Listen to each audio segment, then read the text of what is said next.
Good. All right, we'll go ahead and get started. Welcome to tonight's Planning and Zoning Commission meeting for December 2nd, 2015. So I don't see it on the agenda, but just want to verify, do we have any minutes to approve? Okay. So we'll go ahead and start off with the Pledge of Allegiance. If I could have everybody please stand and repeat after me. I pledge allegiance to the flag of the United States of America and to the republic for which it stands, one nation under God, indivisible, with liberty and justice for all. Thank you.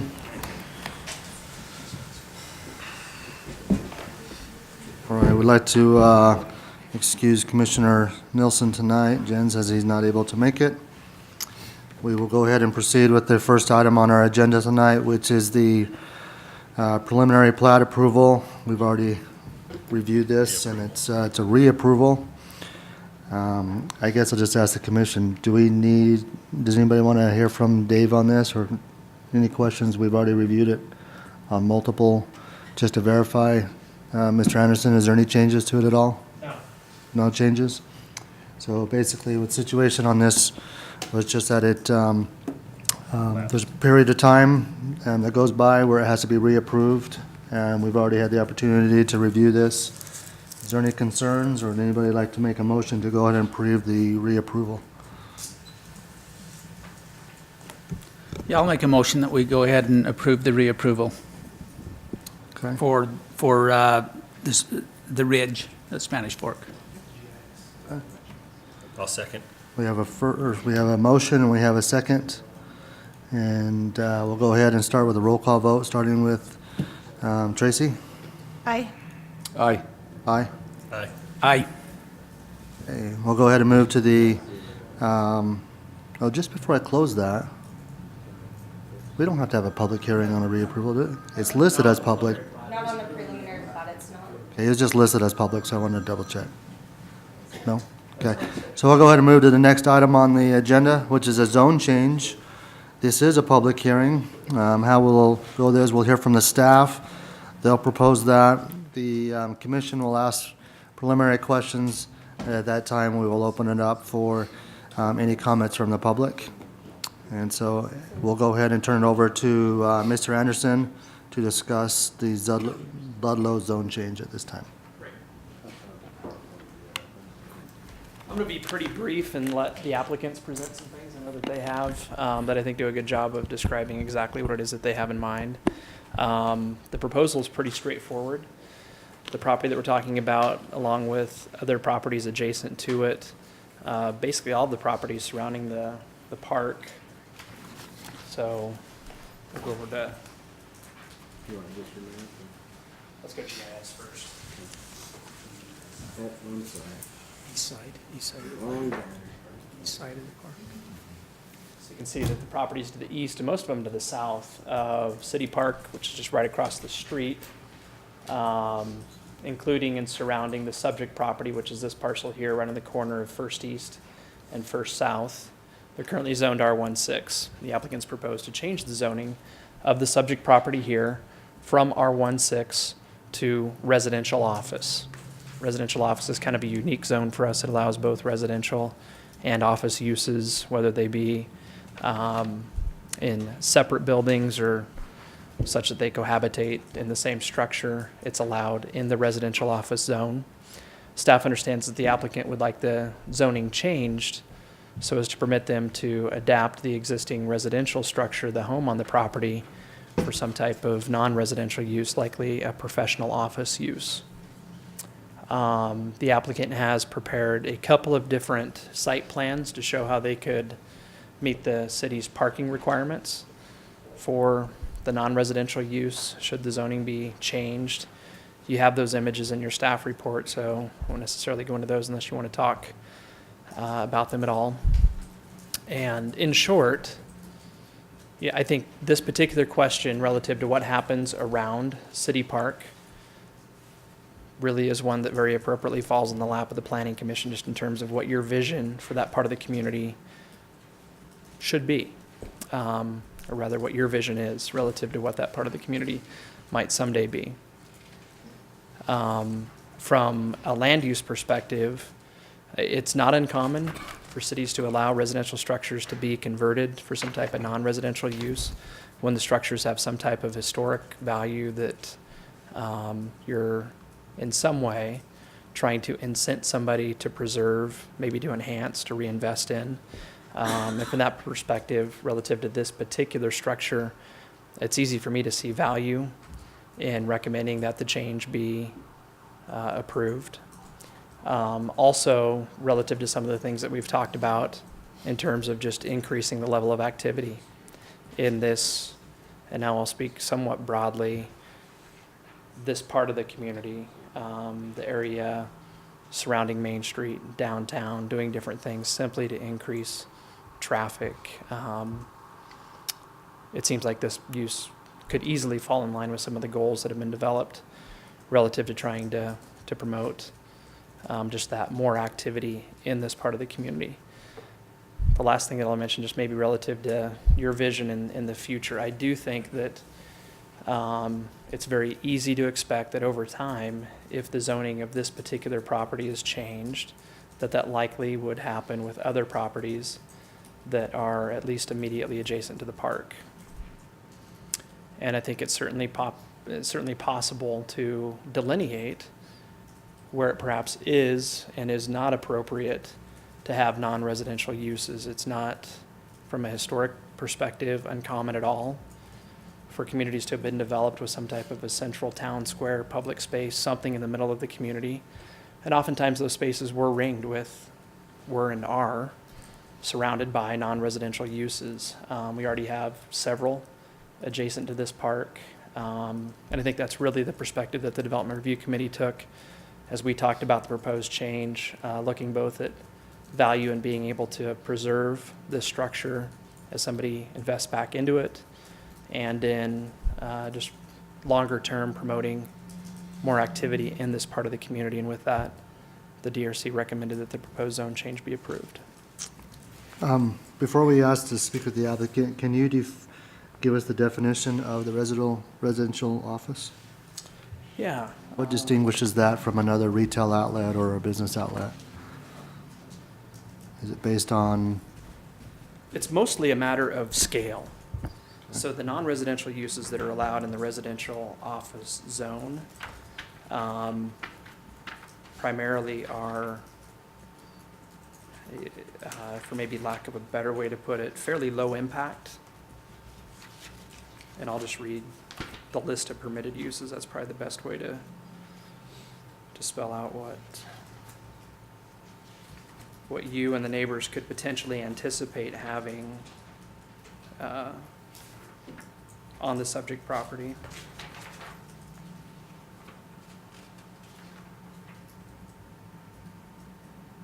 In fact, I'll just start with the description of that zoning district. This district is intended to allow low-intensity professional office uses on a scale consistent with residential areas. Strict architectural and site plan review will be required to ensure compatibility with adjoining residential uses. This district serves as a transition between more intense commercial areas and residential land uses, or is located along busier streets where limited office use is being introduced. Residential and office use of the same structure is allowed. Some limited commercial use may also be allowed in selective locations. Single-family dwellings are permitted, duplexes are, bed and breakfasts,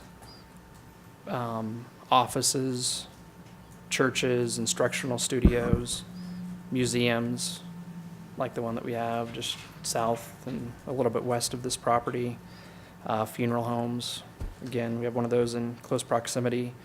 And then within certain geographical limitations, which this property is just outside of, art galleries, financial institutions, personal service businesses, restaurants, and specialty retail, kind of boutique type retail uses are permitted as well in that zone when properties are basically on the block that immediately flanks Main Street. So from First East to First West, those latter uses that I read are allowed. And what are the requirements for a structure zone like this as far as parking, handicap, access, all that kind of stuff? ADA, that is meeting the requirements for accessibility for people with disabilities.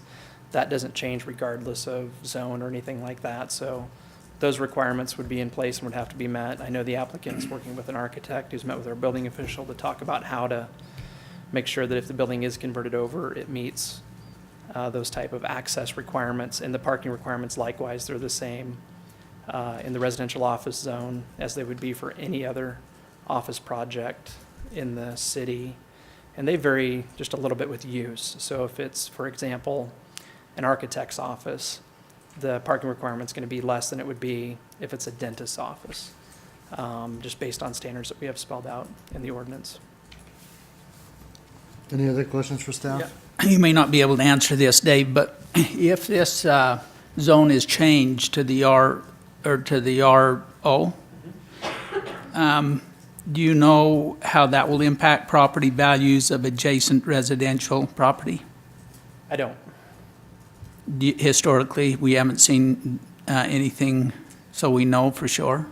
We've done very little of this. I can think of just two examples. Both of them have happened in recent years, maybe a third. There's an American Family Insurance office on Main Street.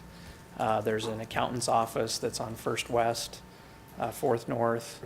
And there was a dentist office where actually a home was torn down and replaced next to, just north of the Safeway building, what used to be the Safeway or Joann's building on Fifth North. And I guess I'll just say this relative to what we would hope the impact would be on adjacent properties. We would hope that it would be minimal.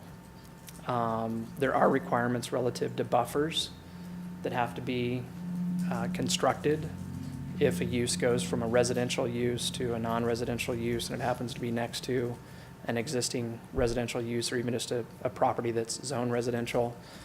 There's a landscaping buffer that has to be employed just in terms of spatially a certain amount of landscaping in place.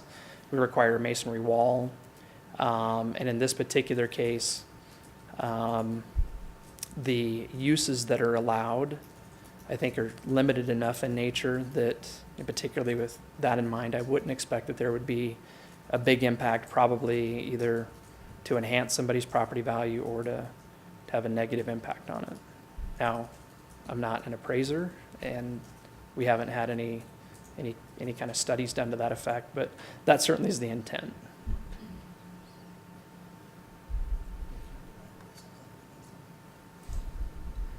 Dave, if this was approved for a zone change, are we concerned with any parking at this point because we don't know what it will become? Will that be like a step 2 of the applicant to come in and say, this is what we're going to use it for, a dentist office, a real estate office, and then the parking will be dictated by that? Yes, I think you bring up a great point for you as commissioners to consider, which is that this is really your bite at the apple. And that's why the applicant has gone to the expense of having an engineering firm prepare a couple of different versions of site plans so that you could see that at least there are a couple of options that exist. Frankly, given just how much room they have to work with, I don't think, for example, you're going to see a medical office use here. They can't meet our parking requirement for that. At the same time, I think it's very clear that they could meet our parking requirement for a number of any other types of professional office uses that they might want to use that structure for. So they have some options, but clearly some of the potential uses of the property are probably ruled out, just given the limited area that they do have to work with. And I think it's important for the commission to understand, what likely the property would look like if the zoning does get changed. They move forward to convert the building for some other use, because after tonight, this will not come back to the Planning Commission. The site plan would just be approved administratively by staff, and that'd be it. So if we approved it tonight and they wanted to run a business in there that the parking was not met, that would be picked up by some other body other than us. We'd catch that at one of two different times. For example, if then when they submit a site plan, they identify on that site plan, and typically we talk through, okay, so what's the building going to be used for? So we have that discussion at that point in time. Now, uses of buildings change over time. So let's say, for example, that in 2016, the building gets converted and it becomes a real estate office, and they have plenty of parking per the improvements that they make at that point in time, according to the approved site plan. But then in 2020, somebody would like perhaps to use the building differently, and we get an application from a chiropractor to use the building. Well, our requirements for parking per square footage for that particular type of office use are higher, and that's something that we simply catch then Okay. when they apply for a building permit. Okay. So we're consistently checking those types of things. I guess at more than one procedural point in terms of having a business approved or allowed. Any other questions for staff? What was the site plan that was most liked with the parking off the street or Yeah. next to the street? Let's take a look at that right fast. Some of you that are familiar with some of the other sites that I just mentioned, we've done something like this in a few cases where we've kind of created a hybrid of on and off-street parking. This is a very efficient way to add parking in a part of the community without adding a lot of asphalt. But this probably is not, I'm not just speaking for myself, but I think others on staff as well. We don't necessarily view this as ideal. It has a little bit of an impact, at least on pedestrian traffic and some things like that. So in this case and in others, we would prefer something more like this, where it is off-street. This does result in there being more impermeable surface, more asphalt, which frankly I don't think always is a good thing. But in terms of how the use would impact the surrounding neighborhood, we think this is probably a better way to limit that impact. That is by having the parking off-street.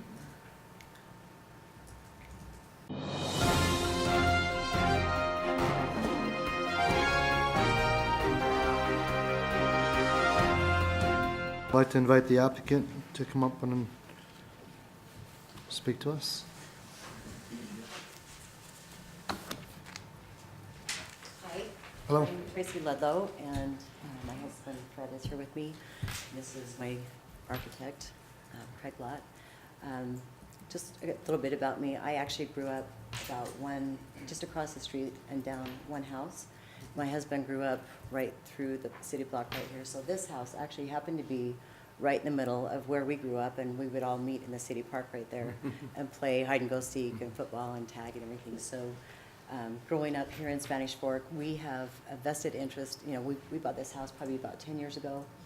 And through the course of time, just the likelihood of it being a residential property is getting harder and harder to find people that want to live in that area. So it became kind of obvious to us that maybe it was a good time to look at taking it to the next highest and best use, which we thought would maybe be professional office space. So our goal is not to really change anything about the house architecturally. We'd like to preserve the historic look and feel from the city park and from the neighborhood surrounding it. Really, exterior-wise, the only thing that would really change in our mind would be the parking. So, you know, we'd like to minimize the visual impact of the house from the park or from the neighborhood perspective while still being able to have the parking that's required. So, Do you have an idea what you're hoping to put in there? you know, we would really like to see a boutique real estate office or some kind of home services, a title company, something that has low impact to the neighborhood, that has professional office hours, you know, traditional 8 to 5 or 9 to 5. So it has low impact to the community, the neighbors. So, you know, really as far as who goes in there, you know, who we'd market to would be mainly, you know, professional, smaller professional like architecture. You're talking about chiropractic offices and stuff. I don't know. I couldn't really see that happening there, but just the historic nature of the house you know, it just doesn't really lend itself to that as much as, you know, professional office spaces. Well, I don't think the parking would be sufficient for the architecture, or for the chiropractic either. Probably not. You know, even you mentioned boutique, I mean, I guess depending on the type of boutique, some boutiques could have a lot of traffic going in and out of them. Yeah. That would be something that I think people around the community might not be as When I say welcoming. boutique, I welcoming don't as- necessarily mean like a clothing boutique. Okay. What I mean is like a specialty office. Okay. Like, you know, like a real estate. Got it. All right, thank you for clarifying. All right. Good, good. I was thinking the other way. So, good. Any questions? No? Any questions? Okay, thank you. All right, at this time, I'd like to open it up for public hearing. People that are in the audience would like to address the commission in reference to the Ludlow plan zone change. So if you would like to address the commission, if you'll come up, please, and state your name and let us know your feeling. I'm Jared Wendell. I live kind of just kitty corner south of this property. Okay? And after hearing a lot of the discussion and what wants to go on, I think people are forgetting that a lot of people on the street do have small kids. Uh-huh. We don't want a business next to us. Okay? We don't want people coming in and out. The more business you have, the more likelihood of people getting ran over. Plus, you do got the park right next door, so you got a lot of traffic, people walking down to the park.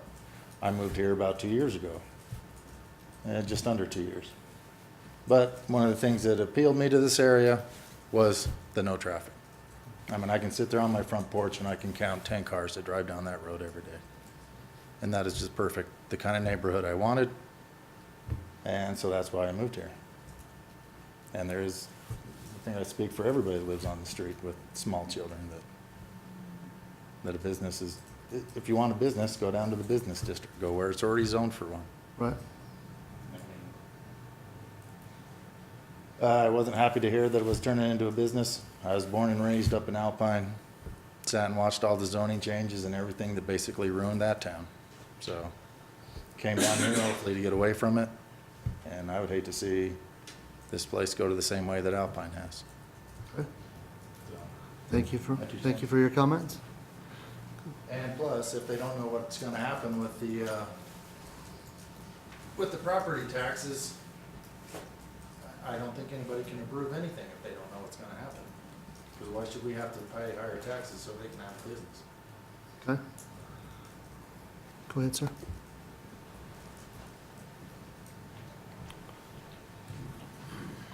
Mark Osler is my wife, Ari. Hello. We're grateful for this opportunity to share our thoughts on this. We actually live just north of this property, and so we're probably one of the two ones that may have the biggest qualm with this zoning change. But, you know, we just bought the home about 7 months ago, and we really love the neighborhood. We love the fact that there was a park across the street that our children could go to and play, and we have a very small yard, so it was a big benefit, you know, low yard work, because the kids go across the street and play. Over the course of the last few months, we've noticed that, you know, parking throughout various times throughout the year becomes very difficult. We can't even park in front of our house, and we have a very narrow driveway. It's a single car width that goes back a little bit. And when the cars park along the side of the park there and in front of our home, and our kids cross the street, there have been numerous times where my children have tried coming in between two cars, and cars are flying by the house. And it's weird because there's a stop sign right up here on Center at the very north of this photo here, and they'll be going at 40 miles an hour and just slam on their brakes at the stop sign. And it's a very repetitive thing, and so the parking becomes a huge concern for us as we have additional parking here. And this is a very, you know, it's a good sized property. It's about two sides of these lots north of this. But I still don't see very many cars fitting on this property, which means you're going to have a lot of extra parking across the street then, again, in front of that park or around the property. And then, again, like this gentleman had here, kids crossing the street, you know, and a child that's not taller than the back of the car is walking out, and it's him and 4 feet before the cars are zipping down the road. It's a very dangerous situation. That's a big concern for my wife and I, is having one of our kids get hit. We had a neighbor just holy cow, what was it? How long has it been? 4 weeks, 6 weeks? That was hit by a car just 1 block away. And within a week period, there was 3 children hit. Right there, was it off of Main or? Anyway, it's a big concern for me is having the increased traffic coming through. And even though it's a small business, you know, the fact that there'll be some change, like a big wall. It's nice to walk out my side door here and be able to see down the street, and all of a sudden you put a masonry wall there, and now my view's blocked, and lots of things. Concern of the value of the home going down too, because of having a business next door, having that wall, our, driveway's already really narrow, having that big wall there would just not be good for us anyway. And just the extra traffic for our kids, we have small children. Okay. Thank you so much. Any other comments? My name's Esther Werfs, and I live 2 houses east of the property. My concern is, and they actually brought it up themselves, was people won't come to this area of town to live. I think that's a huge issue we need to address. And I don't think bringing businesses into the nicer homes that would hold larger families is a good idea. Right now, we have a bunch of duplexes behind us. We have rentals all around us, and we live in the ghetto. We have heroin dealers next door. We've had SWAT teams come in, kitty corner from the park. I don't think we need businesses coming in. I think we need to upgrade what we have and make it a more family-friendly area, so when the kids are coming down to those parks, it's a completely residential area, safe for everybody, instead of having more businesses and more strangers coming through. In the last month, we've had $300 worth of tools taken out of the back of our pickup truck. We had a neighbor this morning ask our children if he's seen the copper wire that he had outside of his home. I don't think we need to bring more strangers into our neighborhood. I think we need to have some stability, and if there's extra money in the neighborhood to do things, then to build up the neighborhood and bring it back to a good old hometown Spanish Fork like we're trying to do with Main Street. Thank you. Good comments. Thank you. Any other comments? Okay. I'm not taking sides one way or another, but when you talk about traffic, one of the things there are statistics that say things like this actually lower the traffic. So the average household in Spanish Fork has 6.7 people coming and going from their homes by the time you go to school, the grocery store, get gas, whatever. Sometimes when you bring businesses like this, they come in at 9 o'clock in the morning, they leave at 5 o'clock at night, and they don't have those people coming in. Some of our communities actually go higher than 6.7 because when they have more teenagers. If you have a household with 2 or 3 teenagers in their home, now you have 15 people coming and going out of a house every day. So there actually is statistics where things like this lower the traffic, not increase it. So it does depend on the type of thing that go in there. I mean, if you're talking a real estate agent that might, come in the morning and leave in the evening and maybe show a couple homes during the day, I don't know that that type of business would increase the traffic count. It could decrease it, actually. I'd like to ask a question, I'm just asking, but do you feel that if you put something in there that was professional, that would lower the crime, though? I mean, you had mentioned crime, and I'd like to invite you back up to the pulpit if you are. But it seems to me, and I'd like to get your opinion, but if you brought in a professional establishment, wouldn't that lower the crime? Wouldn't that deter it? Well, depends on what business you bring in.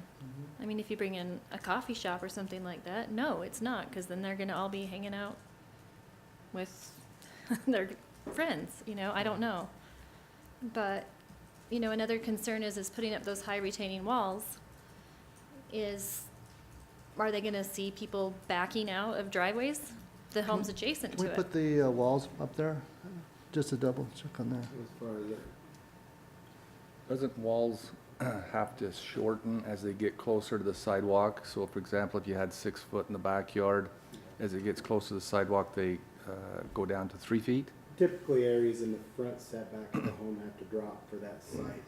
The At cars what back point, in. the setback from the sidewalk? Is So, 25 feet? so in a case here, I would see, you know, near the front of these homes as well Mhm. as near the front of this home. So the Certainly, 6-foot we wall don't wouldn't wanna go all create the a visual way block for to the traffic. sidewalk? Right. Does that make sense? Yeah, yeah, Just wanted to clarify that. yeah. You have great comments. Yeah. And I don't know the answer. I wanted I to know have a lot of- discussion with A lot you. of it does depend on what kind of business they put there. Sure. It really does. And I know, you know, some of them probably could be really good businesses. It's just, that's the big what if for us. If they put something in there that's bringing a bunch of more teenagers or something into that area where they already hang out at the library all day, I think a family would be a better place in the hometown field than a business. Good comments. Thank you. Sir? If you can come back up, please. Sorry, I have to be able to hear you on the recording. Yeah, this isn't like a huge concern because I was a teenager not too long ago, and you know, teenagers do Yesterday, stupid right? things, right? You know, shortly after we moved in, we had our tires slashed on the road when we were parked in the street here, and you know, it was a little frustrating for me, but I had a spare that was ready, so I just threw it on. It wasn't too big of a deal, but with the drug traffic, which I don't know how severe it is in our specific area right here, but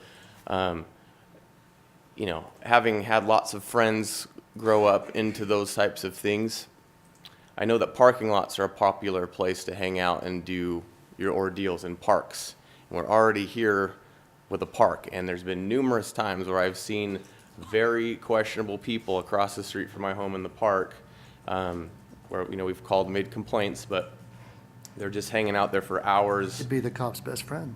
Right, right. But hanging out on the other side of a wall right next to my home, or after 5 o'clock where no one's really monitoring a property like a business, where someone can just come in, do whatever they want, you know, without being able to see, or just even, I don't really care to have that concern. You know, is someone going to be hanging out in a parking lot late at night right next to my home, something goes south, and if we're firing bullets, I'm right in the line of fire here. You know, I got children on the main level there. And that's a huge concern for me. If people are hanging out here in a parking lot that's 10 feet from my home, that scares me. And that may never happen. And I hope it never does. I hope no one ever has to have that kind of an issue. But it is something that does cross my mind when I think of a parking lot right next to my home that's not being monitored in the evening hours, that someone can come in for 5 or 10 minutes, do what they want and leave, or hang out for hours in the middle of the night and no one's going to notice a car parked in there, and who knows whatever they're doing right next to my home. Thank you. So. Thank you. I guess since we're on it, I mean, again, the one thing you gotta ask yourself, all of you, and you guys, do you want a business right next to your house? Do you want me to come and try and get everything changed so I can put a business right next to your house? To your house, to your house, to your house, to your house, to your house? I bet the question's probably no. So don't make us do it. Whatever, sir. I'd just like to address a couple of issues, and they have valid points and questions, and it is a neighborhood concern, so we're here to answer a couple of those things. But we're going to have 8 stalls parked, so the traffic, it's too bad you can't go inside this house. It is a tiny little Victorian house. It lends itself to maybe a handful of types of businesses. And it would be architectural, it would be title company. I did the other buildings that they were mentioned before, the architectural, and I believe they turned out good, and they haven't been an impact to the neighbors that I know of. And it does lend itself to that. And the building mainly is to save. It's a nice, attractive building that lends itself to that. But the park itself creates more traffic if you go there. When there's stuff in the park, that parking's all in front of here. That's why we're doing 8 stalls. We got 2 there, 6 over to there. And, you know, so anything that's going on in here does have off-street parking. It does have a driveway where they back in and out, but it's an in and out approach just according to the code. So I don't think it's going to be a huge impact of backing in. This other parking, that's why during the staff committee, we kind of ruled that out. That would be a little bit more dangerous. It worked in some other areas, but it doesn't lend itself to the neighborhood because of the kids. We've already discussed that. And we adapted to this plan because of those concerns. So as far as the night, they have security, they have lighting, and you have security cameras. So I don't know if people will be hanging out in the parking lot or not. I understand that concern. But this whole, if this, from my approach to and looking at this around this block lends itself to a nice little, if you go to any towns, it lends itself to a nice little commercial area around the park, a village green type thing if you go to a lot of cities. It's not a big stretch. If this was a block down the street, it'd be really all our concerns. But with the traffic in the park and everything, we just felt that it would be a good use and an easy change. And we're still keeping all the landscape. Tracy's known that you can't cut down all the old growth trees and stuff. So there's very little impact to what it is now. And you're right, if you have teenagers and all that, you have greater traffic than what this will ever have. And I've done a lot of these in businesses, and I know that the impact as far as parking will be pretty minimal. Okay, thanks. Okay, so at this time, I think we've heard from the public and their concerns, so I'll go ahead and make a motion to close the public hearing. And do I have a second on that? Second. We have a motion and a second. Public hearing is now closed. Go ahead and open it up for discussion with the commission. Bruce, you're always eager to say something. I'm just gonna throw you under the bus and have you go first this time. It's all right. I'm not feeling very well, so that's probably why I'm not see, making pick it much on you. comment. So I guess, Dave, question I have for you is two questions, actually. The intent and the hope is that it's a beautiful home. As an architect, I greatly appreciate the home and the value and the positive impact that it provides. The change to a residential office zone does not guarantee that the home will stay. Am I correct in saying that? I mean, certainly this current owner, their intent is to maintain the house, which is great. But one day you may sell it, you may give it to your kids, whatever it ends up being. So am I accurate in saying that? Yeah. So, Regardless of zone. right. We don't have any. But the likelihood, in my opinion, that it would stay, that the structure would stay is more likely as in a residential setting than it would be in a residential office setting. That's my gut instinct. The other question I guess I have then is, this goes to the next item on our agenda, a comment about spot zoning not being a good thing. Can you comment about that from planning perspective as it relates to this particular? And I think this frankly ties to some of the comments that we've heard from surrounding residents tonight. Honestly, over time, I think, when I say over time, I'm talking decades, not years, we likely would see that this wouldn't be an isolated property surrounded by other properties that are zoned for exclusively residential uses. I think you'd probably see other properties converted to non-residential uses with different zoning. And I think that's how we looked at it as a development review committee. And again, I personally feel like that's an appropriate way for you to look at it as the commission, not necessarily just in terms of what's right for this property, but others in a very similar circumstance, maybe identical circumstances on adjoining properties, versus other proposals that we've seen over the years where things are isolated and it seems like they'll always be that way. I'm a little torn as I think about this particular proposal. I mean, I see value in doing what they're proposing. I see value in keeping it as a residence. I mean, one of the values of keeping it as a residence, if crime is a concern, is it keeps eyes on the street 24 hours a day. Whereas a professional office, you know, the eyes on the street disappear at 5 or 6. So that, I don't know, I'm really torn. Tracy? You know, I guess my thoughts are more directed at what Dave mentioned as far as what will happen over time and the steps that will take place.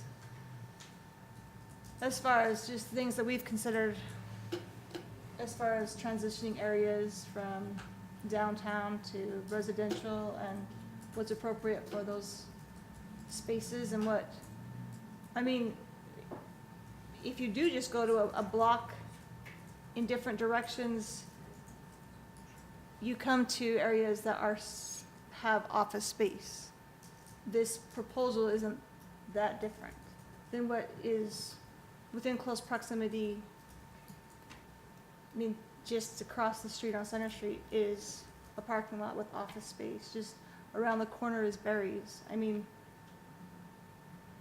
so I don't see how this one specific thing is all the impacting that we're talking about. I mean, the people who live right next door, yeah, yeah.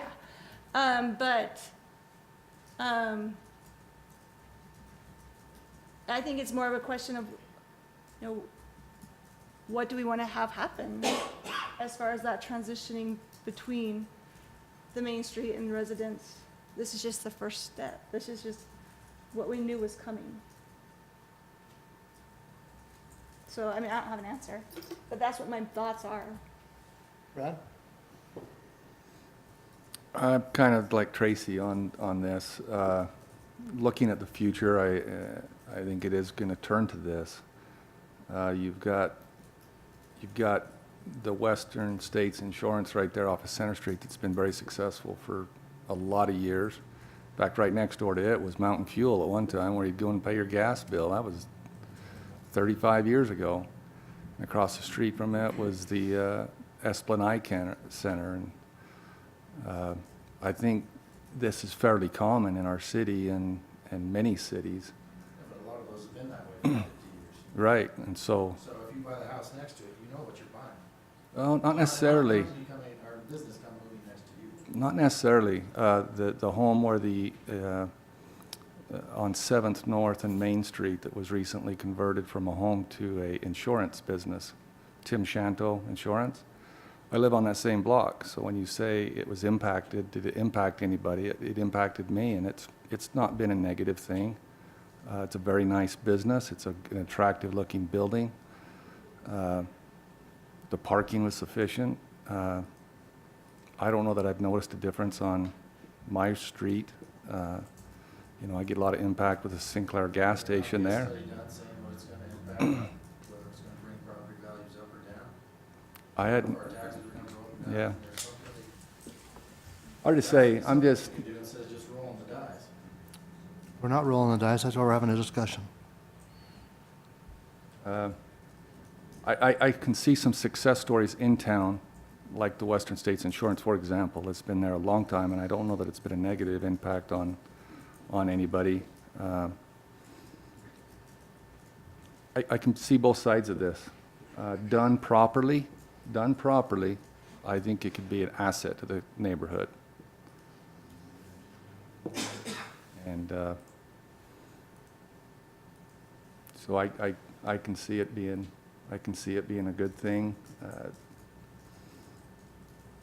And 10 to 20 years down the road, like Dave says, what's this going to look like all the way around this perimeter? It could very well be the same thing, and it's just the future. It's a buffer zone from Main Street to residential. It's a mixed-use area, and we're going to see a lot more of it down there by the North Park, for example, where you've got Costco and some of them huge businesses right across the street from Costco going south. You're going to start to see transition-type businesses in there that'll blend right in with residential homes. But those aren't downtown. Brad, let me ask you this. I mean, certainly, yeah, we could seeing this trend happen, right? But the question, I guess, we have to ask ourselves is, and again, I'm like you, I see the benefits and the negatives from both sides of the fence. But the question, I guess, is this what we want to see happen to this particular location? Are we saying, if we're saying, yeah, we want this change to happen around the park to use this location, then yeah, let's approve it. If we think, no, we don't, because really, I mean, this is a trend, Yeah. precedent-setting Yeah. thing, particularly for this block here. So we have to ask ourselves, is that what we want? Is that what we see as the future? And I'm curious to know.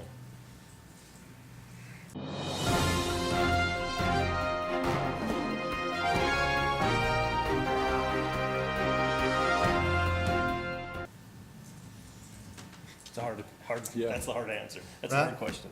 Do you have any comments? You get torn between people's feelings. I understand the Fransons, you like the free agency to say, if I own this, I'd like to be able to make some modifications as long as it doesn't impact people too much. And then neighbors, people generally don't like to see a change. It's hard for them, and they always conjure up the worst case scenarios of what could possibly happen, when I think in reality, they usually don't happen. And in fact, if I had a chance of a nice business going in next to me, I wouldn't care, honestly, because I think a lot of the businesses do a lot better than some of the homeowners as far as taking care of things and making them look nice and keeping them up and having people take care of the yards. And in my opinion, there wouldn't be a lot of impact with what they're proposing. That's my opinion.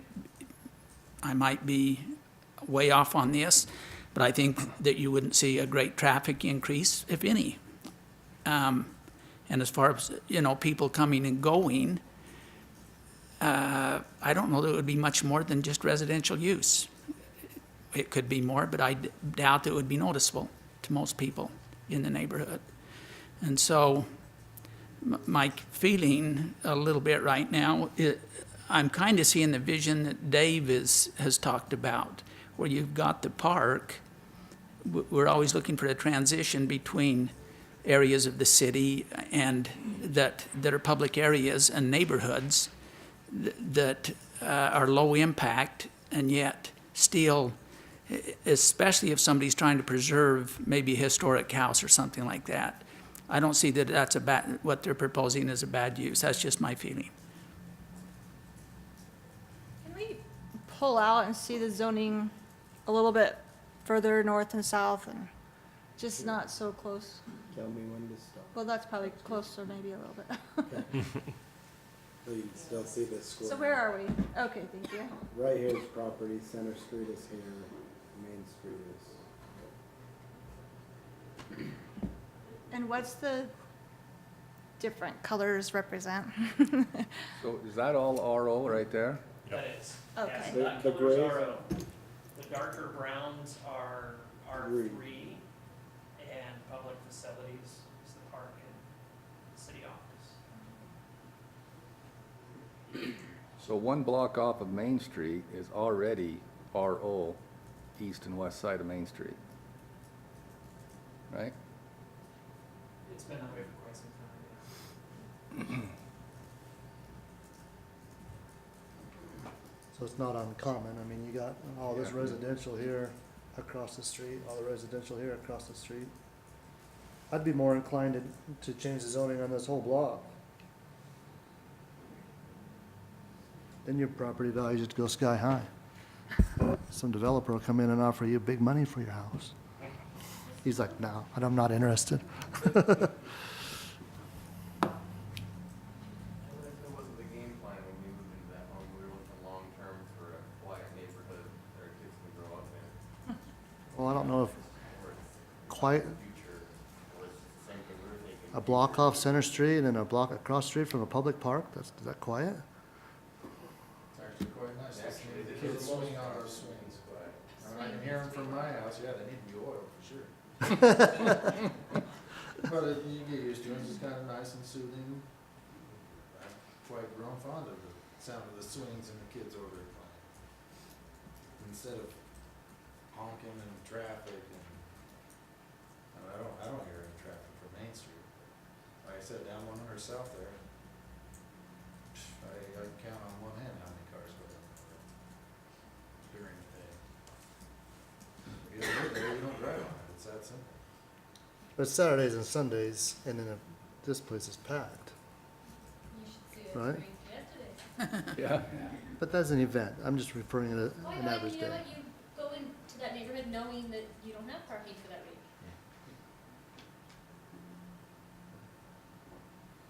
I look at that as a positive. We like it. I got entertainment right across the street from my house for my kids, and I don't have to drive. We don't have to like the fight to traffic try and all find a the place to time. park to go to Fiesta Days, we just Yeah, walk I like that. right across the street. And I think what we're, honestly, we're looking for the downtown old homes kind of feel. We're at the park for a reason. That's downtown. That's central as you can get and live a nice home. I think we're all mixed, because you could make it, depending on what goes in, you could make a good argument that you'd never even know there was a business there. And I'd like to actually commend the applicants, because they're doing it the right way. You know how many businesses are operating out of their houses in this town that aren't doing it the right way? I mean, there's a lot of businesses. Farmers in Alpine for 30 years, some guy with a auto body business. 30 years it took to get them shut down. So one of the things I'm looking at this is, the integrity of this block has not been compromised yet. Meaning, this block has businesses, this block has businesses. So the minute we, I guess, change the integrity of that block, where does it stop? Starting a precedence. We're starting a precedence, right? So we just really have to think, and I think, Bruce, you made the comment, what is our vision 10, 20 years down the road? Do we visualize this around the block as being an extension of our downtown retail? Do we visualize that? I actually don't think I do. I don't. I see the, we talked about the commercial office, residential office, and the relationship, but it's different because of the park. The park creates a different environment, and yeah, you can go back to Santa Fe, New Mexico, and you can go to places where you have the center square and the retail development all around it, certainly. But I think that there's such value in having the residential relationship to the park and what it does to the park. Because all of a sudden, you surround it by commercial or office, and the use of it doesn't die per se, but it certainly is impacted negatively, I think, once you start to take off those residential uses across the street, so. Well, I think we could probably beat this to death. Does anybody want to make a motion one way or another, or? Can I make one comment I haven't before? Is that allowed? Oh, we've closed, but I'll let you, real fast. Go ahead. I'll let you, go ahead. It's currently R6, so it could become a sixplex. Is that? No. Yeah, I was gonna say, R16 just means, the 6 means the size of the lot. I'm sorry. What are you, It'd what are the uses it'd that still could be a single dwelling in the area, and it's based on the whole area, not So just that duplex is the one. worst, or the most intense. We want. Yeah, so a duplex is the most intense use that could be put on it based on its current zone. It would have to be like R15 about in order to do a duplex, wouldn't it? See, I should have. Or a sixplex? That's good. No. All right, well, I'll entertain a motion. I think that we have our facts. We all have mixed feelings. So Keep in I'll mind that make this is a recommendation Yeah. to go to city council, so we are not an approving authority, we're a recommending authority. So whether we approve or deny, it'll go to the city council, and then they'll make a decision. Really, our role is to gather facts, listen to the public, make recommendations, and so we're there. So does anybody want to make a recommendation? I'm going to make a recommendation that we do not approve, or do not recommend, the approval of the Ludlow zone change. I'll second that. And we'll do a roll call, starting with Commissioner Wilkins. I would say nay to that. Okay, Aye. aye. Nay. Aye. So it'll go forward with a 3-2 vote, with not to recommend going to city council, and then if you have concerns, you can address it with the city council next. Okay? Thank you for your time. You know, everybody's passionate. I understand. We are one body. There's several bodies of the organization to try and make what's right for the city, and that's why it's not any one person making a decision. So thanks for your time. Mr. Anderson, when will it go to the city council? Do you know? 2 weeks from yesterday, which is I want to say the 15th. Tuesday. And I'd like to put on record of why I made the nay vote, or the aye vote, I guess, but the non, I guess, depending on how you look at it, is I am very much in favor of keeping these Victoria-styled older homes, and I actually am a fan of turning them into office space. I'm just not a fan of that block. So I wanted to make sure that my feelings were recorded as to why I voted that way. So I'm a Can we fan. all- I'm a fan of it, just not at that spot. Can we all say why? Sure. Just so that the city council has that input? Yeah. I agreed with what Bruce was saying about keeping the integrity of the park. I mean, that's what I was looking for, is what do we see happening? Where do we want office space? Where do we want to keep residential? The concerns that were mentioned, although important to hear, there's other spaces that have office space in residential areas, and people are just fine with it. So although those things were important to hear and to take into consideration, my decision was based more on, I think, the integrity of the park and keeping the residential space around our parks is an important thing. Any other comments that you'd like to make public? Okay. If you'd like to leave at this time, or you can sit through the next phase. So at this time, we'll go ahead and, as everybody's exiting, we will move forward to the next item on the agenda for the night, which is the KC zone change.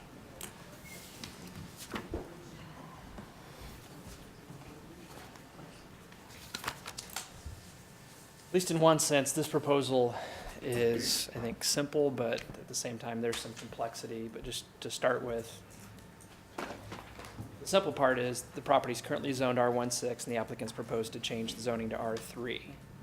And I'll let Mr. Casey speak for himself, but it's my understanding that he'd like the zoning changed as sort of step one to being able to eventually construct a 3 or a 4-plex on that property. There are some things aside from just how the property is currently zoned, that is, standards in our zoning ordinance, that would have to be changed regardless of how the property is zoned in order for Mr. Casey to be able to build a 3 or a 4-plex where he'd like to on the subject property, and that's something we could talk as little or as much as you'd like to tonight, or talk about tonight. It's my understanding with our discussion on this is that the current zone would still not allow Mr. Casey to do what he's designed to do. So can you elaborate on that, please? I can. The subject property is just under a half of an acre in size. And right now, there's an existing 4-plex on the property. So I don't want to get lost in anything too technical or just numbers here. It's really pretty simple, though. Right now, our ordinance allows for a maximum of 12 units to be constructed on any property, 12 units to the acre to be constructed in any project in the city.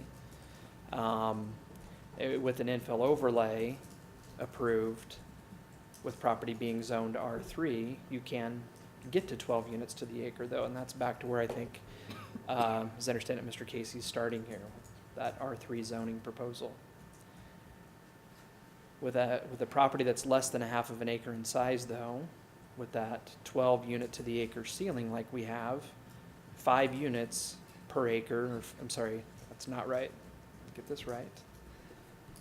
5 units is the most that today the city legally could approve on this property. It's just a factor of acreage and how many units per acre are allowed. Does that make sense?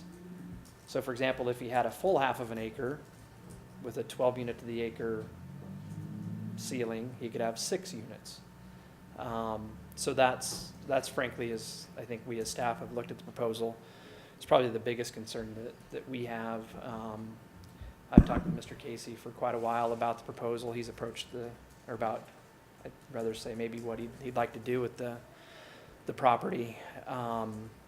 He's approached the city council and he's talked to them about what would have to happen in order to be able to build something more than just a single-family home on the subject property. And with that, I've prepared even draft language that would change our ordinance to allow for more than 12 units to the acre. And that's something that we as staff have discussed. We've talked about it with city council members, and in short, that hasn't gone anywhere.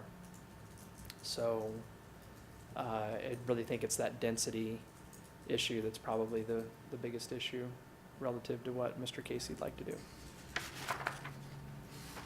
When you say number of units, is that referring to at all one structure, 2 structures? Nope. So you could have 6 different structures with 1 unit in each one? Correct, yeah. Okay. Thank you. Any questions for staff before we turn it over? Jared, can you turn on the zoning around and zoom out a little bit? If you would? That's what I thought, but I just want to make sure how extensive that is.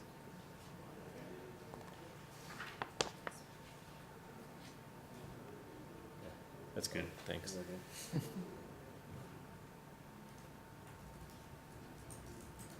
All right.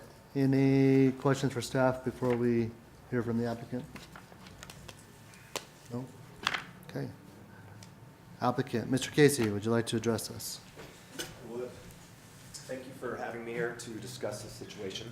My name's Paul Casey. I've been here 24 years. I live in Spanish Fork. I own a business in Spanish Fork. Can we zoom back in? I currently own a fourplex in Spanish Fork, which is right there. And what I'm looking to do is something with this open lot besides a single-family dwelling home. When I started with Dave, we had talked about a fourplex, a threeplex, things like that. Since then, I've learned a lot in talking to Dave, members of the committees, that it's just too much. And due to densities and things like that, and that's not really the way Spanish Fork City wants to go. The problem with that is I would love to meet someone in the middle, City Council, Planning Commission, at maybe a duplex. There was a woman here tonight talking about crime and bad neighborhoods and drugs. Well, since I've owned this fourplex, I have completely refurbished each and individual apartment. I have put in central air conditioning. I am not a slumlord. I do not let druggies live in my apartments. I live in Spanish and I'm going to be a part of Spanish. I'm not here to make it poor. But when you rezone it, the zoning only goes for single family or more. So I'm not trying to go for more, I'm just trying to get something that maybe would be feasible to something in the middle, like probably a duplex. That's what I'm trying for, to fill what's been an open lot, a trash zone, just a non-desirable area in Spanish. And I understand that, you know, there's a huge home right next to me that was a flag lot. And there's a little home in front of them. I've talked to both of them about doing something, and they'd love to see something on the land. Neither one of them cared about a fourplex. I've since backed way down from that and would just like to meet somewhere in the middle to improve it and go from there. Any questions for the applicant? Okay, thank you. At this time, it is a public hearing. I'd like to make a motion to open the public hearing for the proposed KC zone change. Is there anybody in the audience who would like to address the commission for the proposed zone change? Go ahead. I'm not here for this tonight specifically. My name's Ken Hansen, but that's a big piece of ground. And I think that the landowner should be able to maximize the use of his property as long as it doesn't infringe upon the neighbors. I think developing that would be in the best interest of Spanish Fork, the citizens, and the gentleman that owns the ground. That's all I have to say about it. Thank you.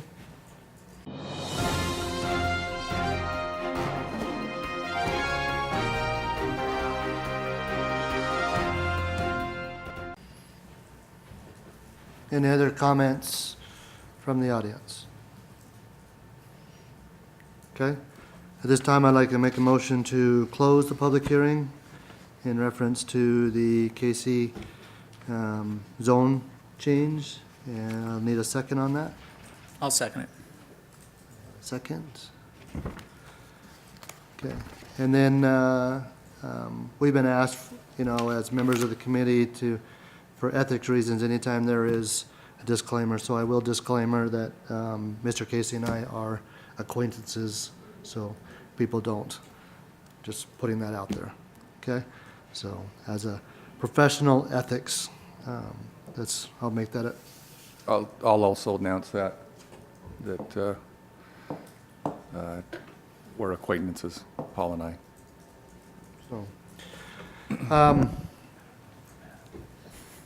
So we've asked to review this as well. The applicants come in and did it as well. We could sit here and discuss zoning, reasons why, why not. But the gentleman here, Mr. Hanson, right?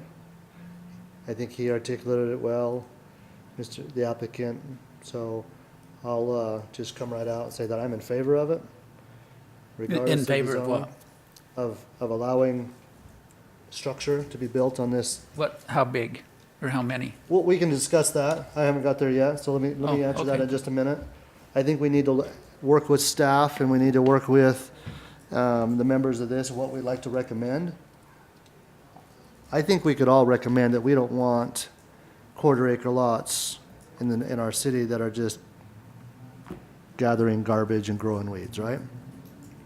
So I think it really comes down to those letter of the law, spirit of the law, what's right, what's wrong kind of thing. And we could sit here and say, talk about zoning, we could talk about what we can and can't do, but we all admit that that is garbage. That we got to do something. So with that said, I'd like to. That's how I purchased it too, just so you know. What? I purchased it looking like that, trying to fix it. So that's how it's looked for years and years and years. So I'd like to entertain what are our options to get rid of that. Mr. Casey, I don't think is sitting here saying exactly what he does and does not want to do. He just, I'm sure we have other areas in our city that need to be addressed too. But I think that that's not right. And I think we need to look at ways to facilitate things that are not right. I heard him say that he was looking at maybe a compromise. Dave, was this a half acre, did you say? It's slightly under, and so that's why you were saying that with the current codes and the regulations, that if it was a half acre, he legally could do a duplex there. Is that right? And, no, if it's a well, if you get 12 units an acre. If it's a true half acre. If it's true half acre, then you could go 6 units on the half acre. But if it's slightly less, that's why you're coming up with 5 units. I don't want to get too hung up on details here. Okay, but Relative to 6 units, you're right, because right now, the general plan is what dictates density. Can you turn the general plan on? I think this area is designated for high-density residential. Yeah, so that orange is the high-density residential. So based on that, we'd look at this and say that that entire block conceivably could be approved for up to 12 units to the acre. Mm-hmm. Now, the difference between R16 and R3 zoning becomes important because in the R16 zone, even with the infill overlay, all that we allow are single-family homes. So you could do the same number of units conceivably, but they'd have to be single-family detached, if that makes sense. You couldn't do a duplex. You do single-family homes on really small lots, but not a duplex. So if the zoning were changed to R3, then that'd be a step towards being able to do a duplex. Are you saying there's an overlay on that area right now? Or if we put an We overlay? do that on a project-by-project basis, so that'd be something that'd come back before you. So there's not an overlay right now that allows for multifamily, just single family, is that what you're saying? In order for somebody with the infill overlay to have attached housing approved, the property has to be zoned R3. In the R16 zone, we only allow single-family homes with the infill overlay. So you're saying this has to be a two-step process to go to R3 and then Get a approve an variance. infill overlay to build a duplex on that? Yeah. Now, a lot of times we do It that is an as R3 one now, step, though. A lot of times we look at as zone change to R3 No. and the infill overlay at the same time. I I think see. most of the time that's how you've seen it in the past. We do those concurrently. We don't have to. Is it true that, to be fair of what's gone on in the city in the past, that the reason they changed the zoning in this area is they determined they did not want to have a concentration in the city, in one area in the city of multifamily houses? And so they said this area is just getting too overpopulated with multifamily houses. So let's try to damper that a little bit and spread this through the city and not just create one area in the city that's like this. And so that was something that somebody before us had already determined, is that right? And tried to change the dynamics of the direction this area was going. The way you just described it is almost exactly how it's been described to me by staff that were here in the mid and late 80s, which is when the zoning was changed, so you no longer could build a fourplex on a quarter of an acre. In fact, I understand even that there was a moratorium imposed over a certain period of time to address the issue for the reasons that you just described. It was a concern about having more of a concentration of that particular type of housing stock in different parts of the community than what the surrounding residents felt was fair and appropriate. So that's why 25 years or so ago, the zoning was changed so that that hasn't happened since. So the current proposal is to go to R3 from R16. And if we change it to R3, then the overlay will allow for multi-unit. Maximum 12 units per the acre. So to still get the duplex, we'd have to change that to allow more than 12 That's right. to the acre, is that correct? Right. Of course, there. Or can you provide a variance for just that piece to build a duplex on it? We'd have to amend the text of the zoning ordinance. And there are a lot of different ways that that could be done, but that's how that would happen. It wouldn't qualify for a variance. More than likely. So that route wouldn't take him to a duplex very easily, probably not. Based on what? There's very strict standards for variances, and you have to meet there's 4 or 5 if I recall. And you have to meet every one of them. One of them is simply a hardship standard, and I'm not sure that would apply here. That's Well, I just don't- my opinion. You know, I don't have any problem with seeing a duplex go right there to clean that up and enhance what's going on in the neighborhood. But I don't know how to go about it other than say, yeah, go ahead and do it. You know, I don't know.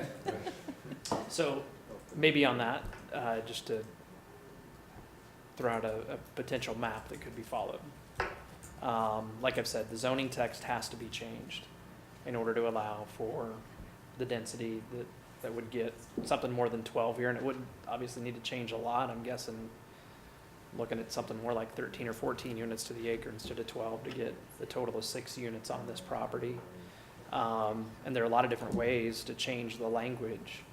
Well, aren't we talking that direction anyway for multifamily housing right now in some That's areas? something that specifically I want to talk about later, but yeah, relative to how what we've been talking about with the higher density zone, how that might impact infill overlay projects. Personally, I think we need to be careful and conscientious about drawing a very distinct line between the two.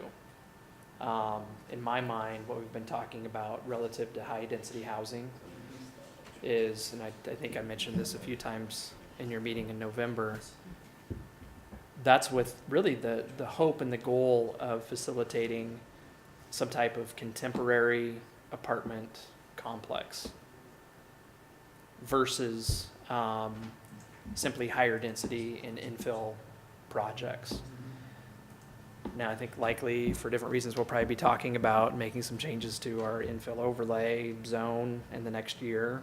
And maybe this is a perfect impetus to have some of those discussions.